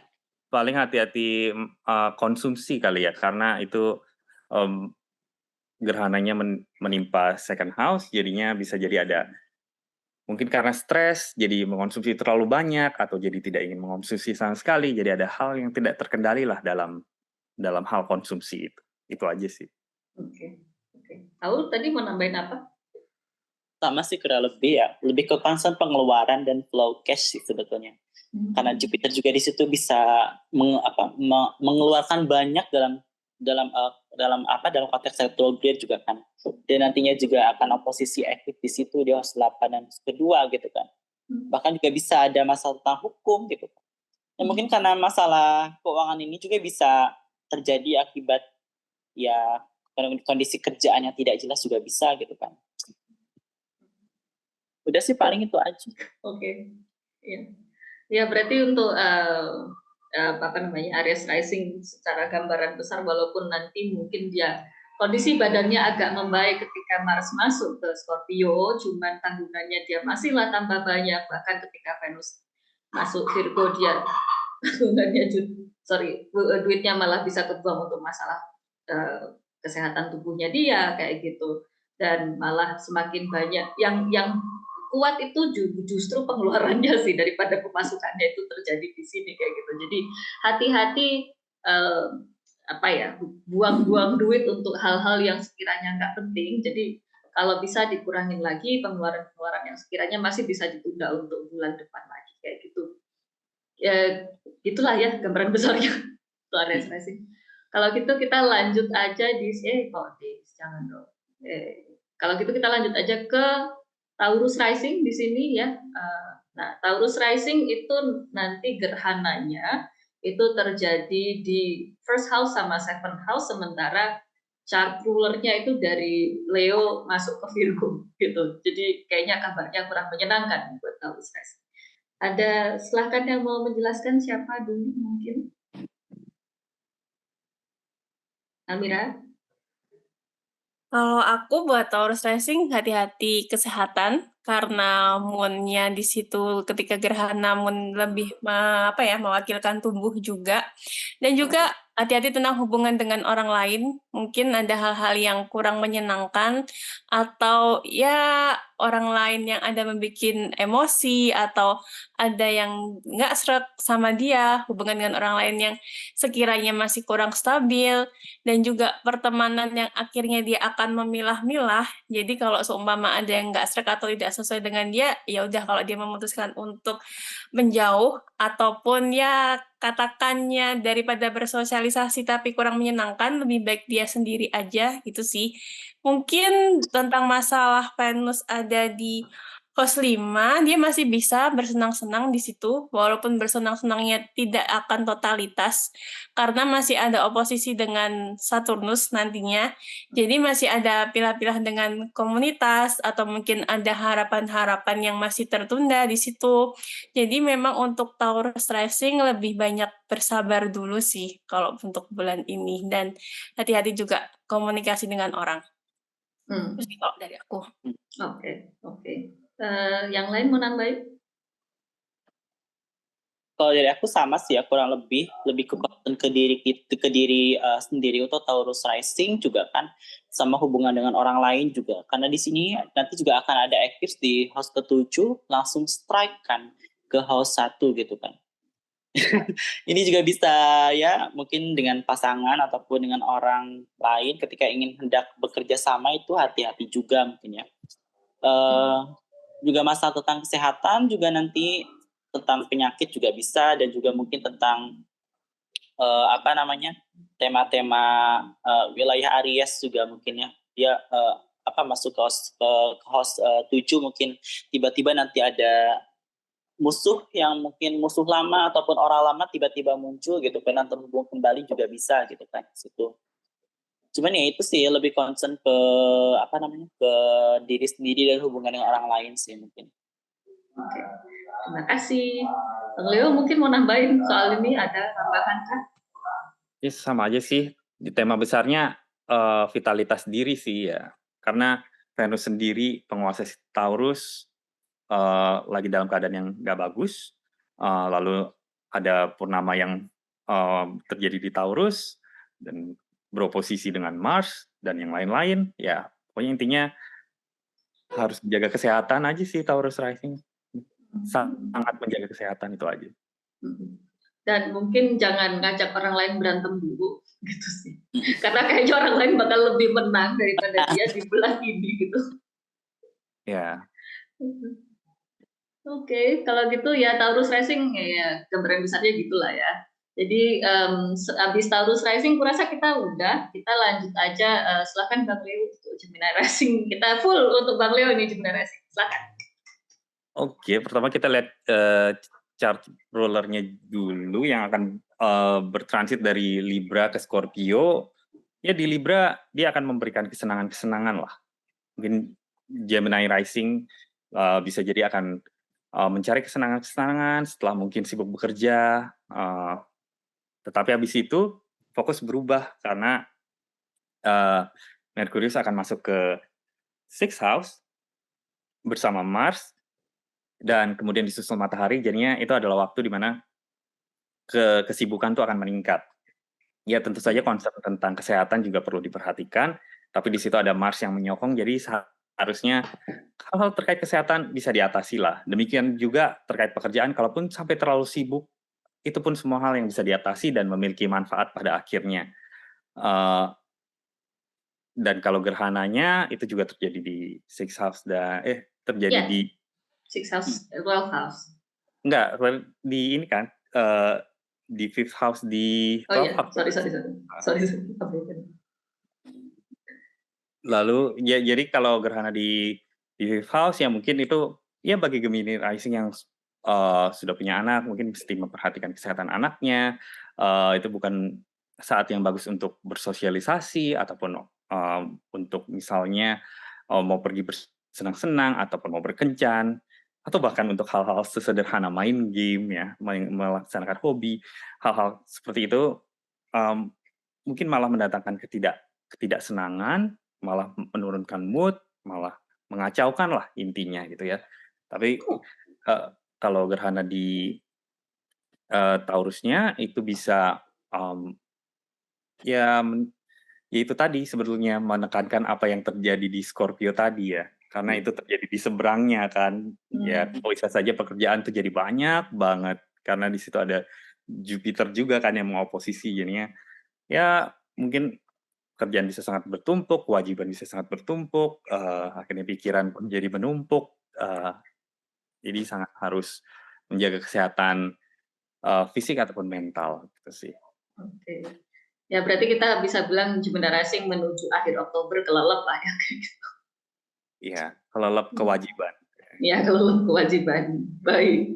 Apakah ada yang mau nambahin untuk Bang Leo kayak gitu? Untuk Gemini Rising sih lebih tepatnya. Nggak ada? Ada nggak? Udah pada ahlinya. Baik, udah ada ahlinya sih ya. Ada ahlinya. Baik. Aul mungkin. Aul mau nambahin buat Bang Leo? Oh tidak, silakan sudah. Sudah ada ya, anak Merkurius kita ngapain di sini? Ya benar. Baik, kalau gitu kita lanjut aja di sini. Kita ketemu sama Cancer Rising yang sudah pasti setiap gerhana ataupun lunation itu dia terkena efeknya, kayak gitu ya. Di sini tentu saja gerhananya terjadi di 4th house sama di 11th house kayak gitu. Kira-kira apakah yang bisa mungkin terjadi untuk Cancer Rising kalau menurut kalian? Almira deh coba. Cancer Rising selalu tentang badan terlebih dahulu ya. Apalagi ketika gerhana buat 6 bulan ke depan mungkin daerah yang ya untuk urusan rumah mungkin akan lebih riwah. Ada suatu hal yang kacau yang harus dibenahi juga sih di situ buat Cancer Rising. Dan juga untuk gerhananya di itu kan house 4 kan? Ya. Dan juga untuk masalah karir juga, untuk masalah tentang pondasi hidup atau mungkin ada hal-hal yang ingin dia jadikan privasi yang tidak ingin tersorot oleh dunia luar, jadi lebih banyak dibereskan untuk Cancer Rising. Kalau untuk pengeluaran hati-hati juga lebih ke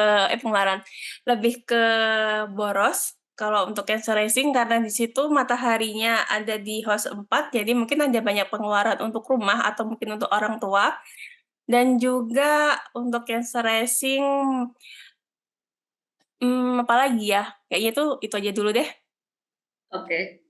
Mungkin antara Aul atau Bang Leo mau gerhana yang di 11th house itu nanti efeknya gimana? konflik dalam pertemanan mungkin bisa terjadi, ada ketidakcocokan dengan teman, itu atau misalnya ada keterpaksaan untuk bersosialisasi meskipun sebetulnya tidak menyukai lingkungan tersebut juga bisa sih. Itu sih paling ya. Oke, Aul mungkin mau nambahin? Kurang lebih sama ya, mungkin ada kewajiban finansial juga mungkin yang concern nanti ketika pertengahan Oktober ya, ketika nanti eclipse juga akan keluar dari second house berada di house keempat jatuh gitu kan ibaratnya. Dalam kondisi eclipse juga bisa menandakan ya kita akan lebih concern dengan hal yang ada di rumah, entah itu bisa tentang kondisi rumah, mungkin ada kerusakan juga bisa karena masih ada Mars di situ, atau bahkan juga mungkin ada orang yang sakit juga bisa di rumah, mungkin ya hal-hal yang ada di rumah lah juga. Dan tentang menyoroti house kelima dan ke-11 juga kan hubungan kita dengan orang lain gitu kan, kehidupan kencan atau cara kita bersenang-senang juga mungkin akan tersoroti juga ketika nanti eclipse dan juga hubungan kita dengan komunitas ataupun teman juga ya, seperti tadi Bang Leo sampaikan juga mungkin akan ada kendala ya di situ mungkin. Kurang lebih seperti itu sih. Tapi nanti ketika dia si Marsnya mulai masuk ke house kelima, mungkin ya kondisi kerjaan udah lumayan oke lah gitu kan, at least ya. Iya, atau paling nggak menemukan lagi kesenangan dalam melakukan kerjaan sih kan? Iya, lebih enjoy lah gitu kerjaan, lebih hobi mungkin melakukan hobi yang sempat tertunda sebelumnya karena riweh dengan urusan rumah, jadi lebih luas untuk melakukan hobinya kembali. Bisa. Walaupun aku agak concern sama yang gerhana yang di akhir Oktober itu sih, karena dia di Taurus kan, itu kan 11th house-nya Cancer Rising, mungkin ada semacam kayak harapan yang dia sudah harapannya cukup gede, tapi ternyata kondisi tidak memungkinkan, itu bisa sangat dirasakan sama si Cancer Rising sih, possibility-nya ada sih. Tapi ya tergantung chart masing-masing gitu. Oke, ada yang mau nambahin lagi untuk si Cancer Rising ini gitu? Kalau nggak ada kita lanjut aja ke Leo Rising. Nggak ada. Oke, kita lanjut ke Leo Rising yang gerhananya terjadi di 3rd house dan 10th house. Aul mungkin mau menjelaskan? Mungkin kita ke vitalitas dulu mungkin ya, ke vitalitas fisik dan juga mungkin spirit yang memang awalnya yang sudah menurun dan kena eclipse akhirnya gitu kan. Jadi ya hati-hati dengan kondisi kesehatan, mungkin ada penurunan semangat juga gitu kan saat nanti eclipse gitu kan. Nah, ini juga bisa ada masalah dengan hukum atau mungkin juga masalah dengan belajar, pola-pola belajar juga bisa gitu kan. Pendidikan juga bisa bermasalah. Tapi yang pasti nanti ketika eclipse berada di house keempat, ya sama tadi bisa tentang aksesnya kan dia tentang pekerjaan gitu kan. Ya ketiga dulu ya, ketiga ke 9, 39. Ya habis itu 40. Seharian juga atau masalah dengan orang lain, orang-orang sekitar, dengan saudara juga kan, masalah komunikasi juga bisa gitu kan. Tapi nanti ketika akhir Oktober itu nanti kan eclipse-nya di house ke-4 dan ke-10 ya gitu kan. Masalah tentang pekerjaan dengan orang lain atau dengan atasan juga bisa gitu kan. Ada permasalahan di situ sih. Paling itu aja sih. Oke. Terima kasih Aul. Mungkin yang lain mau nambahin, Bang Leo atau Almira silahkan. Bang Leo? Oke. Iya mungkin ada kewajiban juga mungkin untuk bepergian ke sana kemari, berkomunikasi dengan orang-orang di sekitar yang mungkin pengalamannya juga tidak begitu menyenangkan dan itu bisa ya melemahkan lah secara jiwa raga. Tapi ya mau nggak mau itu tuh harus dilalui ya, dan juga dalam hal karir bukan sesuatu yang baik sih ada gerhana di 10th house, dan itu mungkin masih bisa terkait dengan keharusan untuk bergerak itu tadi ya, ya gerhana yang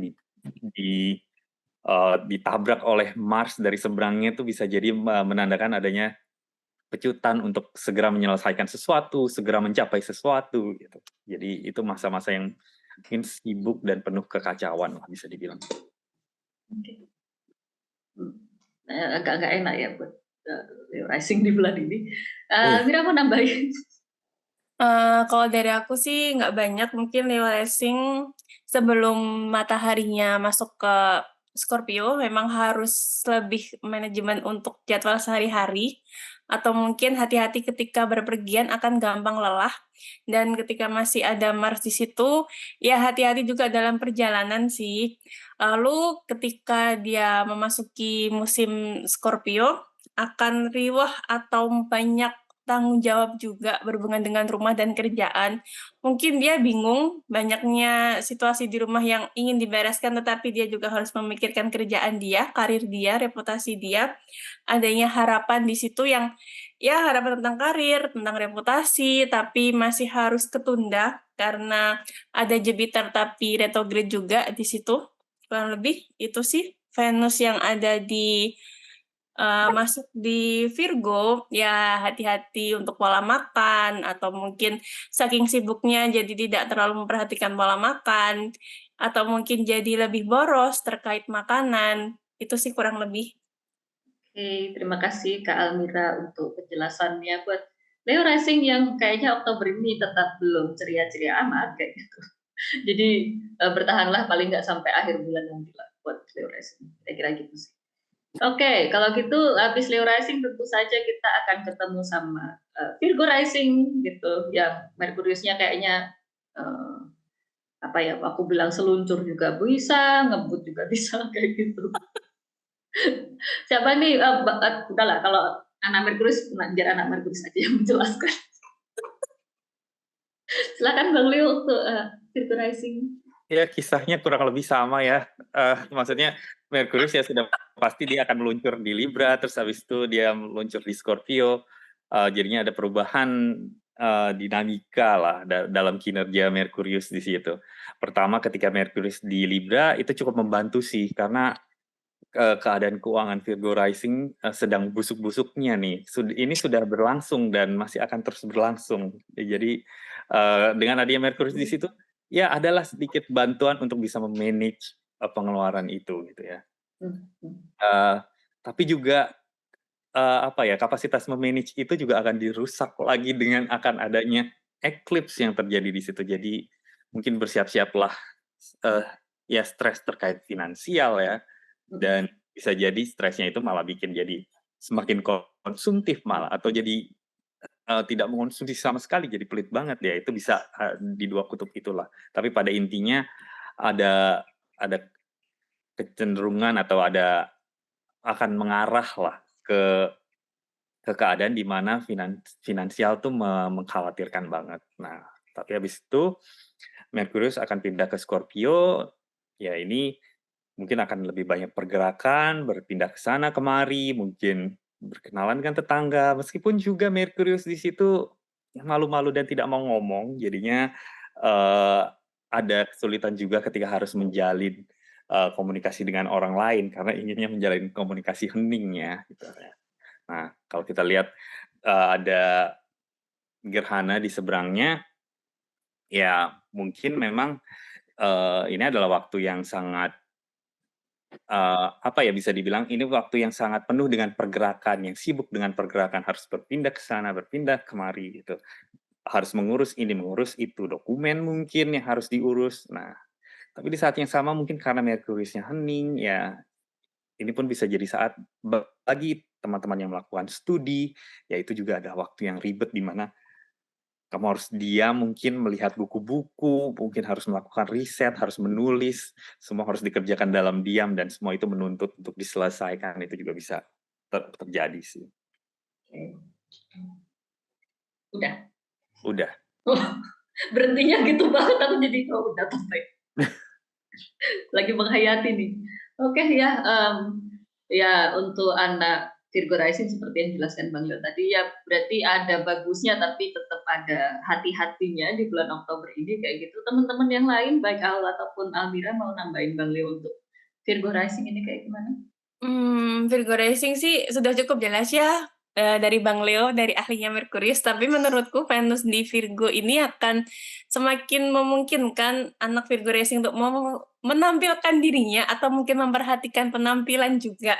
Ya bisa jadi boros juga terkait penampilan itu tadi karena Merkuriusnya akan memasuki di Libra di house 2. Tapi memang seperti kata Bang Leo, hati-hati juga untuk pengaturan keuangan atau mungkin pola makan juga buat Virgo Rising.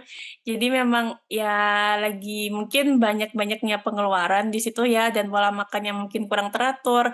Tapi bisa jadi juga pola makan yang ya jadi banyak makan banget karena ada si Sun di situ dan ketika gerhana memang hati-hati ketika perjalanan, transaksi dan juga tadi Bang Leo juga udah memaparkan mungkin ada revisi-revisi terkait dengan dokumen yang akan dimulai di situ. Itu sih kurang lebih. Oke, terima kasih tambahannya. Aul ada tambahan enggak? Nggak banyak sih, paling ya masalah finansial dan juga pola makan yang jelek aja sih. Finansialnya juga habis buat mempercantik diri gitu, tapi juga gak cantik gitu kan. Potensial Kok gitu? ya ada lah gitu kan, masih ada sense of Venusian thing tapi gak terlalu begitu mencolok gitu kan. Ya yang penting untuk untuk Virgo rising sih adjustment dan fiksasi aja mungkin yang dibutuhkan di sini. Jadi ini adalah masa adjustment bagi Virgo rising gitu ya, dengan banyaknya dinamika yang terjadi dalam hidupnya kayak gitu karena gerhana gitu. Semangat untuk anaknya Merkurius yang cukup adaptif, kayaknya mereka bisa untuk beradaptasi di bulan Oktober yang penuh perubahan ini. Fine, kayaknya Virgo rising itu dulu aja. Kita lanjut ke Libra rising, di mana gerhananya yang pertama terjadi di first sign, gerhana kedua terjadi di eighth house kayak gitu, dan dia pun akan chart rulernya memasuki 12th house. Untuk Libra rising, aku mau meminta Kak Almira mungkin untuk menjelaskan karena benefit ya, silahkan anak benefit untuk jelaskan tentang benefit itu. Libra Rising ya terutama fokus juga sih ke diriannya.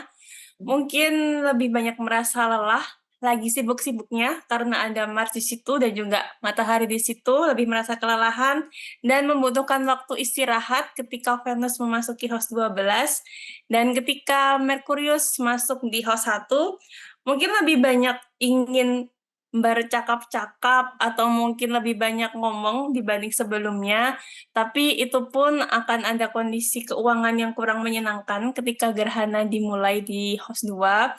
Ya lebih fokus untuk kembali lagi pola makan, terus pengaturan keuangan, atau mungkin lebih baik menyisihkan uang untuk ditabung karena Mars di house 2 walaupun dia dignified dengan posisi yang bagus tapi bisa menambahkan keborosan di situ, banyaknya pengeluaran di situ.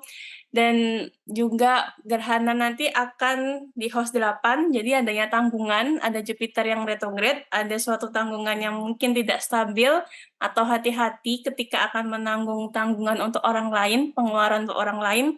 Bisa aja di situ dan hati-hati juga ya rentan stres karena ada Venus di house 12, butuh istirahat aja sih. Buat Libra Rising.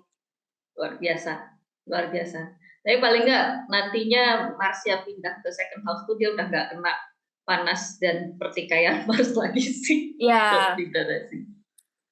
Paling nggak tubuhnya tidak rentan terluka juga ya daripada ketika ada Mars di house 1. Iya, nanti gantian saya. Oke, tapi semangat tapi kan ya gimana ya? Ya anyway, ya itulah untuk Libra rising. Mungkin dari Aul ataupun Bang Leo, apakah ada tambahan untuk Libra rising? Kalau dari aku sih paling ya meskipun ada matahari di house 1 ya mungkin visibilitas itu mungkin akan terhalang dengan sense of keinginan untuk seklusif dari kehidupan sosial mungkin di house ke-12 gitu kan. Ada ketakutan untuk maju tapi pada akhirnya juga mungkin ada rasa malas ataupun ada rasa khawatir juga ada, gitu. Mungkin ada ketidakinginan untuk ketemu dengan orang-orang gitu kan, karena dia 12 juga kan. Dan ketika dia ada gerhana di house house ke-8 juga bisa berhubungan dengan wealthy gitu kan. Dengan kredit juga mungkin utang piutang tiba-tiba harus membayar lunas cash juga bisa gitu kan ya di saat itu. Tapi mungkin kalau misalkan dia adalah natal chart mungkin ya masih oke lah, ada Mars di house kedua gitu kan. Ada suatu fondasi di situ gitu kan untuk dapat mengatasi itu gitu kan. Masalah cash flow dan juga masalah tentang kedirian, kesehatan juga mental sih paling kalau untuk si Libra rising sih menurutku. Luar biasa, lengkap. Mantap. Bang Leo ada tambahan kah? Ya paling kalau menurutku sih yang paling utama untuk diperhatikan dulu adalah kesehatan diri dulu sih, baik itu mental ataupun fisik ya, karena biar gimana pun Venus memasuki wilayah kejatuhannya, jadinya jaga kesehatan tuh konsep yang utama lah ya. Dan ya tentu saja sama dengan yang lain, hati-hati dengan pengeluaran, itu aja sih. Baik, terima Jebol. kasih. Jebol abis ya kayaknya ini Libra rising di Oktober. Kena eclipse. Baik, kalau gitu kalian beneran gak ada mau tambahan lain? Aku ingin Silahkan menunda. Vira Astrologer menambahkan. Sebenarnya saya ingin menunda sampai ke Scorpio. Oh iya sih, setelah ini dia totalitas kok. Silakan udah lanjut ke slide berikutnya. Baik, kita akan membahas Scorpio rising. Halo teman-teman, kita Oktober ini nantinya akan berjaya tapi nanti gitu ya mendekati pertengahan Oktober ini. Sementara pas awal Oktober ya Marsnya masih kayak gitu, kita masih kehilangan tenaga, kita masih gampang capek, kita masih gampang sakit, bahkan ataupun ketika melakukan perjalanan ke tempat-tempat yang tidak familiar kayak gitu, itu malah terusannya kayak kenapa aku di mana kayak gitu, itu bisa masih terjadi di awal Oktober gitu. Nanti ketika Mars akhirnya masuk ke Scorpio, kita kembali menemukan ada semangat untuk melakukan sesuatu, kita bahkan bisa tiba-tiba jadi lebih sibuk, lebih overwork bahkan, atau lebih senang ketika kita jadi banyak kerjaan, jadi kita mempush diri sendiri untuk overwork. Itu bisa terjadi ketika Mars ada di Scorpio di ascendant itu nantinya. Tapi paling seenggaknya nih ya, Mars ada di Scorpio itu akan membantu kita untuk mengontrol keadaan. Minimal itu sih kayak gitu.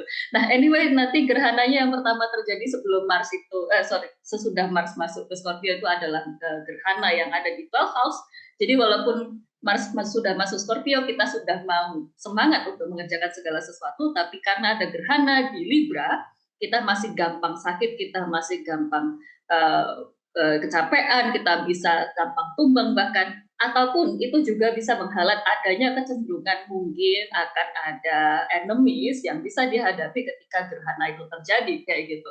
Dan itu gerhananya untuk Scorpio rising khususnya sebaiknya tidak berpergian dulu ke tempat-tempat yang asing atau ke tempat-tempat yang jauh ya, daripada terjadi sesuatu di jalan kayak gitu, jadi mending gak usah dulu kayak gitu.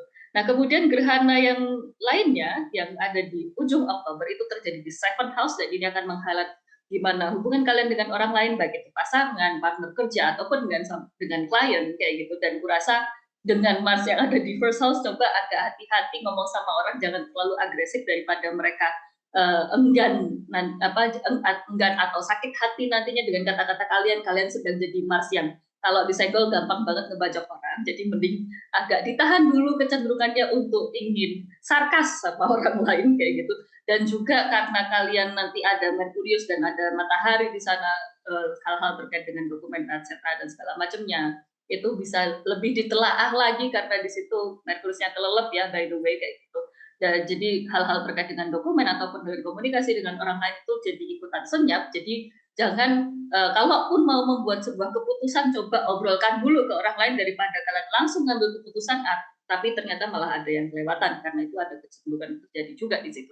Dan matahari yang masuk di 1st house ini agak panjang di sini jadinya, karena matahari ini nanti ngomongin soal 10th house kalian, soal karir kalian yang dari kemarin di musimnya Libra jadi bobrok gara-gara matahari jatuh di sana. Akhirnya seenggaknya ada gerakan lah sedikit, walaupun nggak bagus-bagus amat juga, karena matahari di Scorpio sudah dibahas tadi, biasa aja kayak gitu. Jadi kalian mungkin ada sedikit pergerakan, ada sedikit sokongan, kalian ada lebih semangat untuk melakukan karir kalian, tapi hasilnya juga masih ya gitu-gitu aja sih. Tapi paling enggak untuk Scorpio rising duit aman lah kayaknya.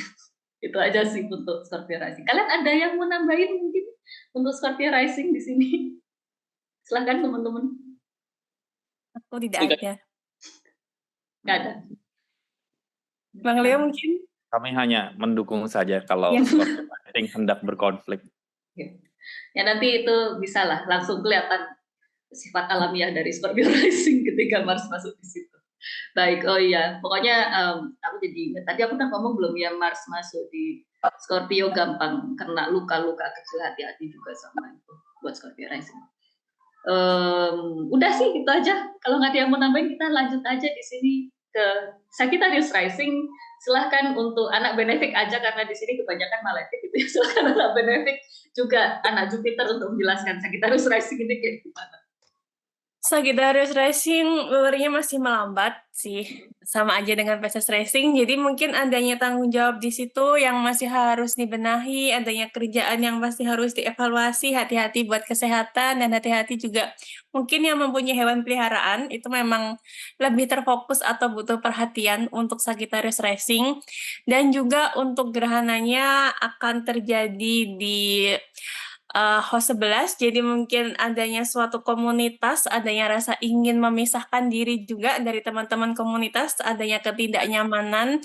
Jadi kalau seumpama tidak nyaman, ya silahkan daripada memaksakan diri menjadi warga benefik. Jadi ada kalanya kita harus bisa memilah-milah mana teman yang bisa dipercaya, mana yang tidak membuat konflik. Dan juga mungkin masih agak riwah tentang urusan rumah, adanya pondasi hidup yang harus dibenahi juga, karena nanti ketika Venus masuk di Virgo, adanya keinginan untuk lebih tampil secara reputasi, adanya ingin tampil mungkin di depan umum, tetapi memang harus banyak tanggungan yang dibenahi juga di rumah, lingkungan keluarga. Atau mungkin juga ya ketika Mars memasuki host 12 dan musim Scorpio dimulai. Jadi mungkin adanya hal-hal yang bikin depresi, bisa jadi karena ada Mars di situ.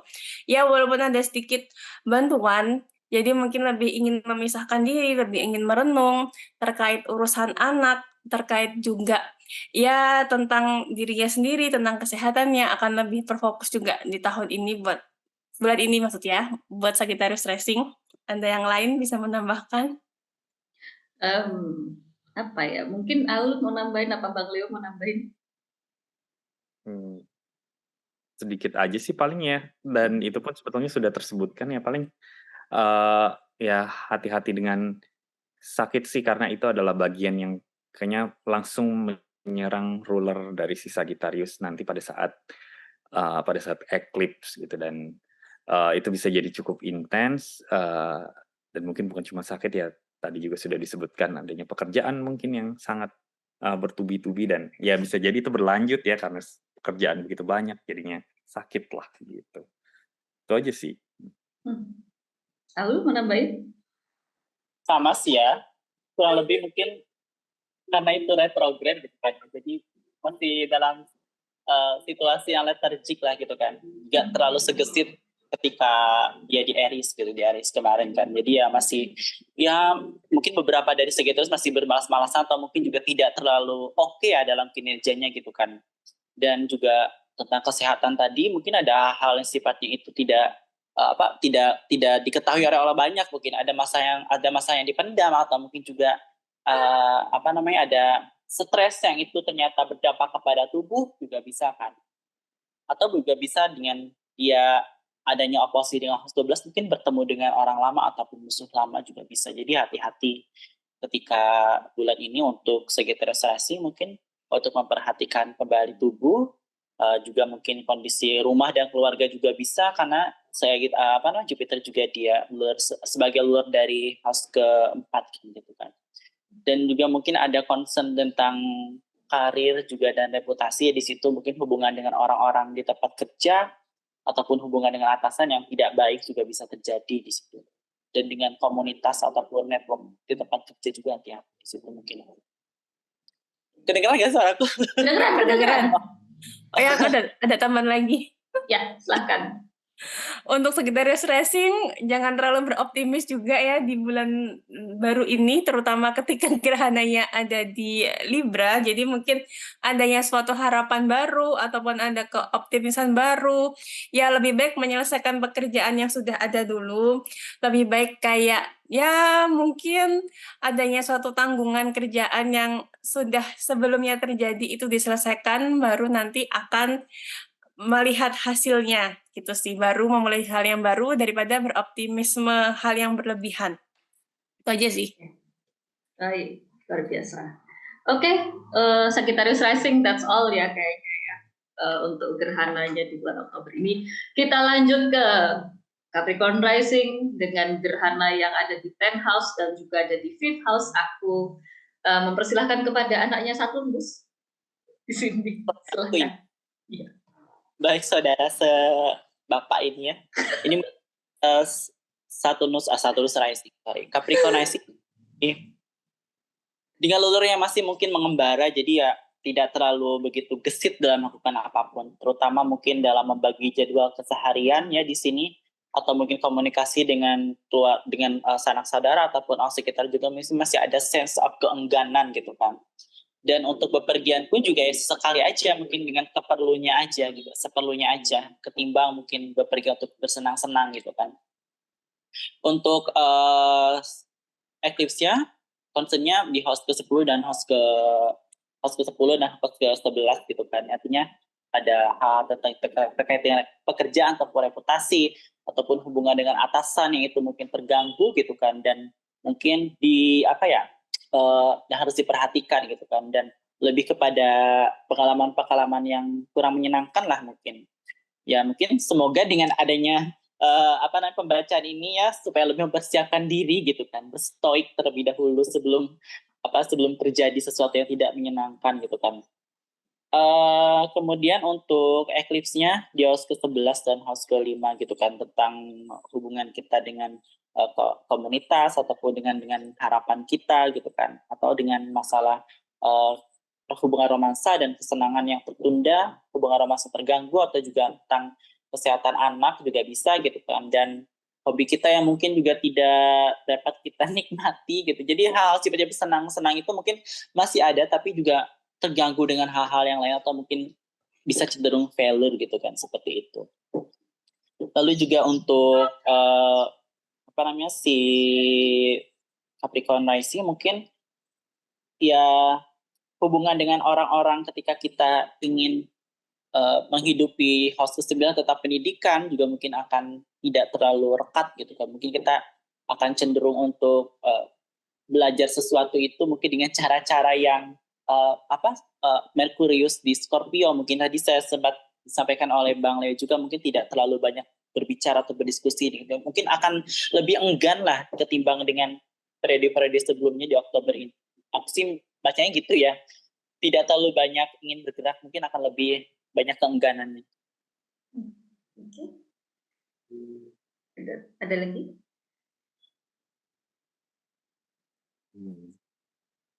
Aul? Oh, sudah silakan. Oh iya, baik. aku kira kamu videonya mati jadi takut. Oke, mungkin yang lain ada tambahan untuk Capricorn Rising ini, baik dari Almira ataupun Bang Leo, silakan kalau mau menambahkan. Aku tidak ada, Bang Leo silahkan. Kalau untuk eclipse yang pertama mungkin juga selain masalah dengan atasan juga adanya tuntutan-tuntutan pekerjaan yang bisa jadi sangat memaksa lah ya, untuk mencapai target tertentu, untuk misalnya untuk menyelesaikan tugas-tugas tertentu. Jadinya memang ini adalah waktu di mana Capricorn Rising tuh memang harus tegar dan tabah lah ya, seperti Saturnus. Oke. Ya, berarti itu tambahannya ya dari Bang Leo untuk Capricorn Rising kita sudah. Nah, sekarang aku akan mempersilahkan Al lagi untuk menjelaskan tentang Aquarius Rising dengan gerhananya di House 9 dan House 4. Silakan. Baik, saya harus menjadi Saturnus kami. Dibagi. Ya, masih kurang lebih sama seperti Scorpio rising mungkin Pak ya. Kondisi lunar yang peregrine. Tapi kabar baiknya mungkin nanti November ya agak mendingan lah, dia tidak terlalu peregrine amat, masih direct gitu kan, tiba-tiba maju gitu kan ya. Namun juga dengan kondisi peregrine ini bisa menandakan kinerja kita gitu kan, bisa melambat atau bahkan juga tidak terlalu kuat gitu kan untuk menggapai sesuatu atau membangun sesuatu gitu kan.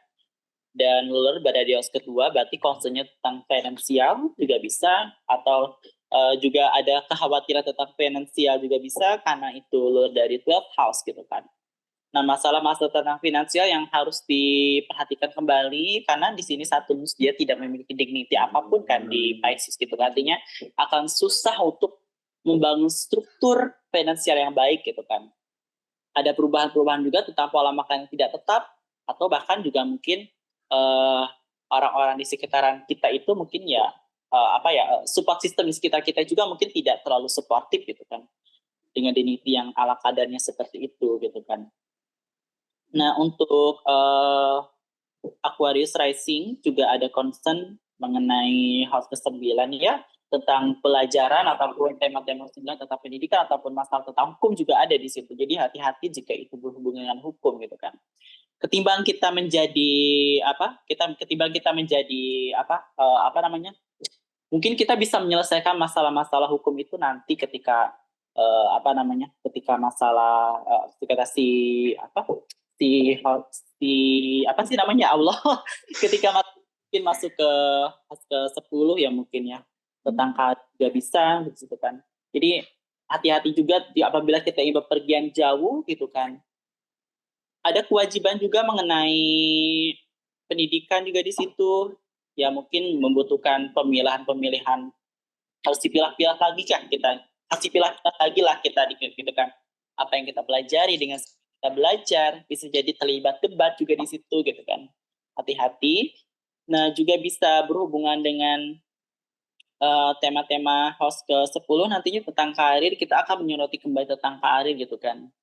Dulu dari house 10 nantinya akan dignified ya, ketika Masnya masuk ke Scorpio gitu kan. Jadi hal-hal yang kita kerjakan dan upayakan di dunia karir ataupun pekerjaan kita mungkin akan lebih menghasilkan dan mungkin lebih bold lah dilakukan sebelumnya gitu kan, ketimbang dia masih berada di 9 mungkin.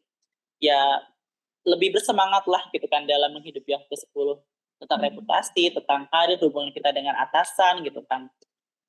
Dan juga nanti ketika eclipse-nya di house ke-4, mungkin kita akan lebih sibuk ya untuk mengurusi kehidupan karir ketimbang rumah gitu kan.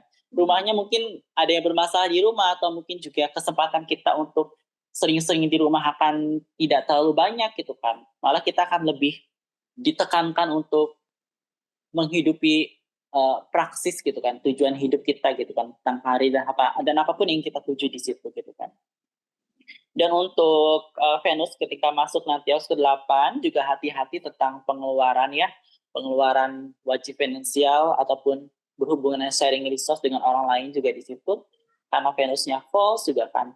Dan apapun itu benefit di house ke-8 itu tidak akan membawa hal-hal baik biasanya. Jadi biasanya hal-halnya bersifat gak baik malah gitu kan.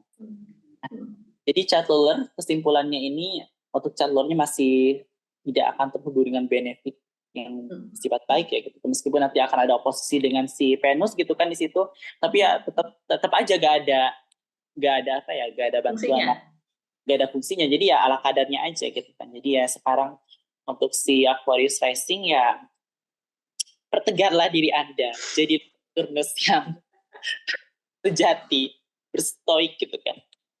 Ya itu aja sih, paling nggak banyak kalau untuk Aquarius rising. Oke, thank you. Al sudah sangat menjelaskan sih sebenarnya dengan banyaknya topik yang dibahas tadi. Apakah baik Bang Leo ataupun Almira mau menambahin untuk Al di sini untuk Aquarius rising-nya? Bang Leo silahkan, yang banyak gak apa-apa. Sudah cukup rasanya, sudah lengkap. Udah lengkap ya, oke. Aku juga nggak ada tambahan karena seperti yang aku bilang tadi, Al menjelaskannya sudah sangat terstruktur dan konstruktif seperti Saturnus ya kayak gitu. Jadi kita bisa meninggalkan Aquarius rising untuk silakan kepada Kak Almira menjelaskan Pisces rising dengan eclipse yang terjadi di 8th house dan juga di 3rd house. Sementara chart rulernya masih ditertahu. Silakan. Ya, sepertinya saya harus menghela nafas dulu sebelum membaca ini. Silakan. Ya, untuk proses stressing, mungkin memang harus lebih konsen ke jadwal sehari-hari dulu ya, ketika Jupiternya ada di house 3, mungkin ada hubungan dengan saudara yang lagi tidak menyenangkan atau stabil, ya saatnya untuk kembali membenahi rutinitas atau menyelesaikan jadwal-jadwal sehari-hari yang mungkin masih berantakan. Ya, walaupun di situ ada Saturnus juga di house 1, mungkin ada tanggungan, beban yang masih dirasakan atau suatu kemuraman untuk orang-orang yang lahir di nokturnal. Jadi memang adanya suatu kondisi yang masih tidak menyenangkan untuk Pisces Rising.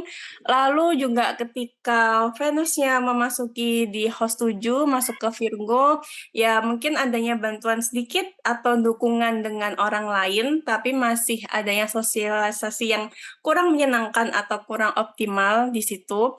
Venus juga akan membawa tema-tema untuk ya bisa saja melakukan perjalanan dengan orang lain atau bisa aja kayak seperti ada tanggungan dengan orang lain, adanya juga sedikit bantuan keuangan dari orang lain juga bisa dialami ketika Venus ada di Virgo. Ketika gerhana di Libra itu sesuatu hal yang kurang menyenangkan, jadi hati-hati tanggungan, hati-hati pengeluaran yang lebih besar daripada sebelumnya, hati-hati juga tentang mungkin kartu kredit atau hutang, dan juga beban dikarenakan untuk orang lain itu bisa terjadi untuk 6 bulan ke depan. Dan juga gerhana yang ada di house 3, hati-hati ketika berpergian, hati-hati juga ketika terlalu optimis. Untuk belajar-belajar juga lebih baik menyelesaikan hal-hal yang sebelumnya sudah dipelajari daripada harus memulai hal yang baru agar hasilnya lebih stabil lagi. Dan ketika musim Scorpio, mungkin saatnya untuk Pisces Rising bisa berpergian, tapi tetaplah harus waspada karena mungkin banyaknya jadwal akan berpergian itu akan membuat jadi jadwalnya lebih berantakan dan dia akan lebih fokus untuk urusan berpergian atau bertemu dengan orang-orang asing, belajar hal-hal baru, tapi juga masih belum terlalu banyak bisa mengungkapkan pendapat. Dia lebih suka untuk belajar di belakang layar lewat tulisan, bisa aja dialami oleh Pisces Rising di bulan ini. Itu sih. Udah Kak Almira. Sudah sepertinya. Baik, kita aplaus dulu untuk Kak Almira. Mungkin baik Aul ataupun Bang Leo ada tambahan untuk Kak Almira tentang Pisces Rising ini. Silahkan.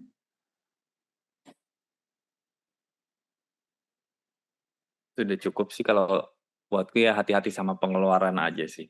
Oke, baik. Tema beratnya di terima itu doang kasih. ya. Terima kasih ya Bang Leo sudah mengingatkan. Aul ada tambahan di sini untuk Pisces Rising mungkin? Ya, selain dari pengeluaran juga bisa concern dengan bepergian sehari-hari ya. Hati-hati ketika sehari-hari karena nantinya kan dia eclipse akan strike ke lunar sendiri gitu kan, ke Jupiter. Tapi di samping itu mungkin untuk beberapa Pisces Rising akan mendapatkan penghasilan gitu kan dari tema-tema house 9. Yaitu bepergian atau mungkin berdivinasi juga bisa, atau mungkin dari tema-tema house 9 ya, belajar atau hukum apapun itu. Itu sih paling. Baik. Kalau terima kasih tambahannya Kak Aul. Kalau misalnya nggak ada tambahan lagi, well itu sudah semua efek dari transit Oktober secara garis besar kepada 12 rising signs, dan ini menutup sesi kita ya kali ini untuk membahas tentang apa aja sih yang ada di Oktober. Nah, seperti yang selalu saya bilang, jangan lupa untuk cek kami di www.firastrologer.com/CAI, atau CAI itu sendiri juga adalah Court Astrologer Indonesia, itu perkumpulan kami astrologer tradisional dari Indonesia kayak gitu ya. Jadi kalau kalian ingin tahu orang-orang di kami ini tuh akunnya apa aja, Court Astrologer Indonesia itu siapa saja, dan kelas-kelas apa yang ditawarkan oleh Court Astrologer Indonesia melalui divinasi meja bundar, kalian bisa cek dari www.firastrologer.com/CAI gitu. Rosi. Ada penutup lain, silahkan mau diskon apakah atau kelas apakah kayak gitu, silahkan bisa langsung bagi teman-teman yang mau. Oh iya, aku bulan depan akan mulai berdefinisi kembali. Sampai dengan Desember sih, gak lama sih. Jadi mungkin untuk teman-teman yang ingin mencoba untuk waiting list, silahkan. Ada menu horary juga. Tapi untuk menu horary-nya mungkin nggak akan dulu benda hilang ya. Jadi mungkin itu tema-tema yang sehari-hari aja. Mungkin tentang karir, romansa, ataupun juga finansial, silahkan. Kalau untuk benda hilang mungkin nanti. Tunggu. Ada menu khusus.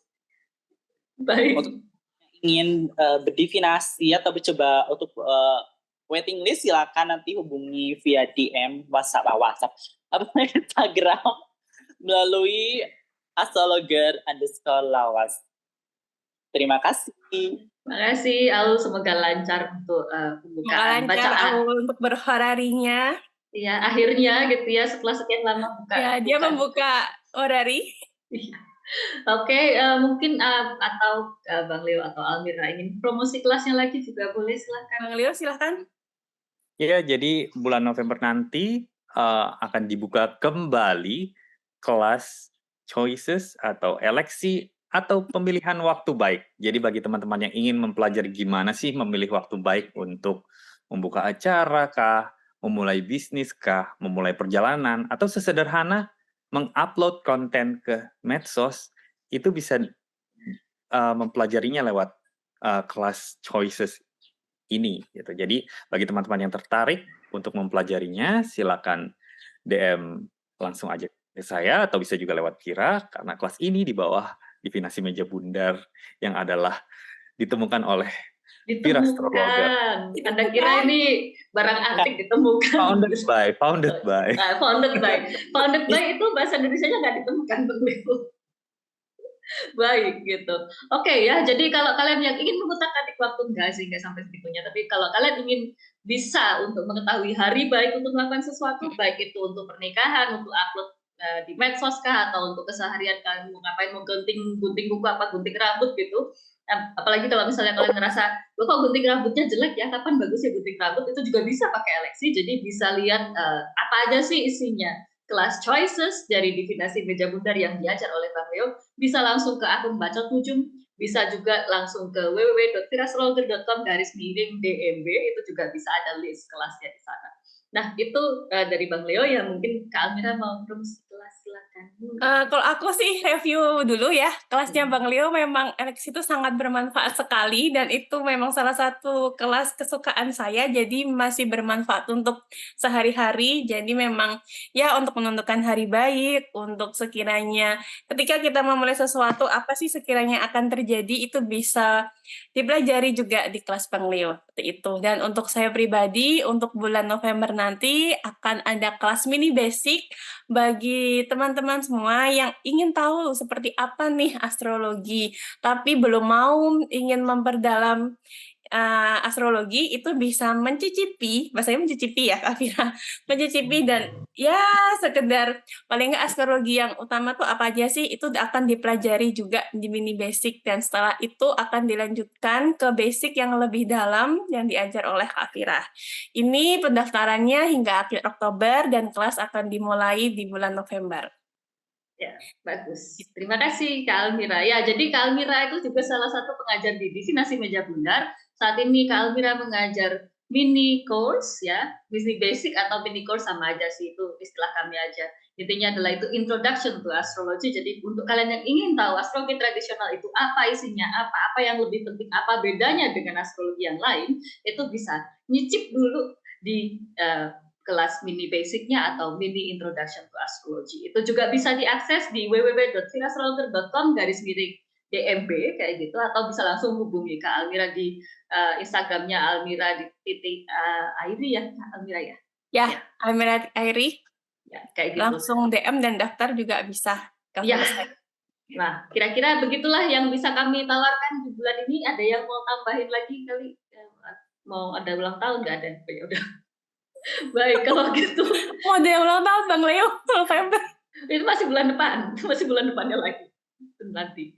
Oke, kalau gitu terima kasih semua teman-teman yang sudah menonton. Jangan lupa untuk ya share, subscribe, apalah, pokoknya engagement lah. Terserah lah mau ngapain. Kalian mau spam komen terserah lah, nggak apa-apa.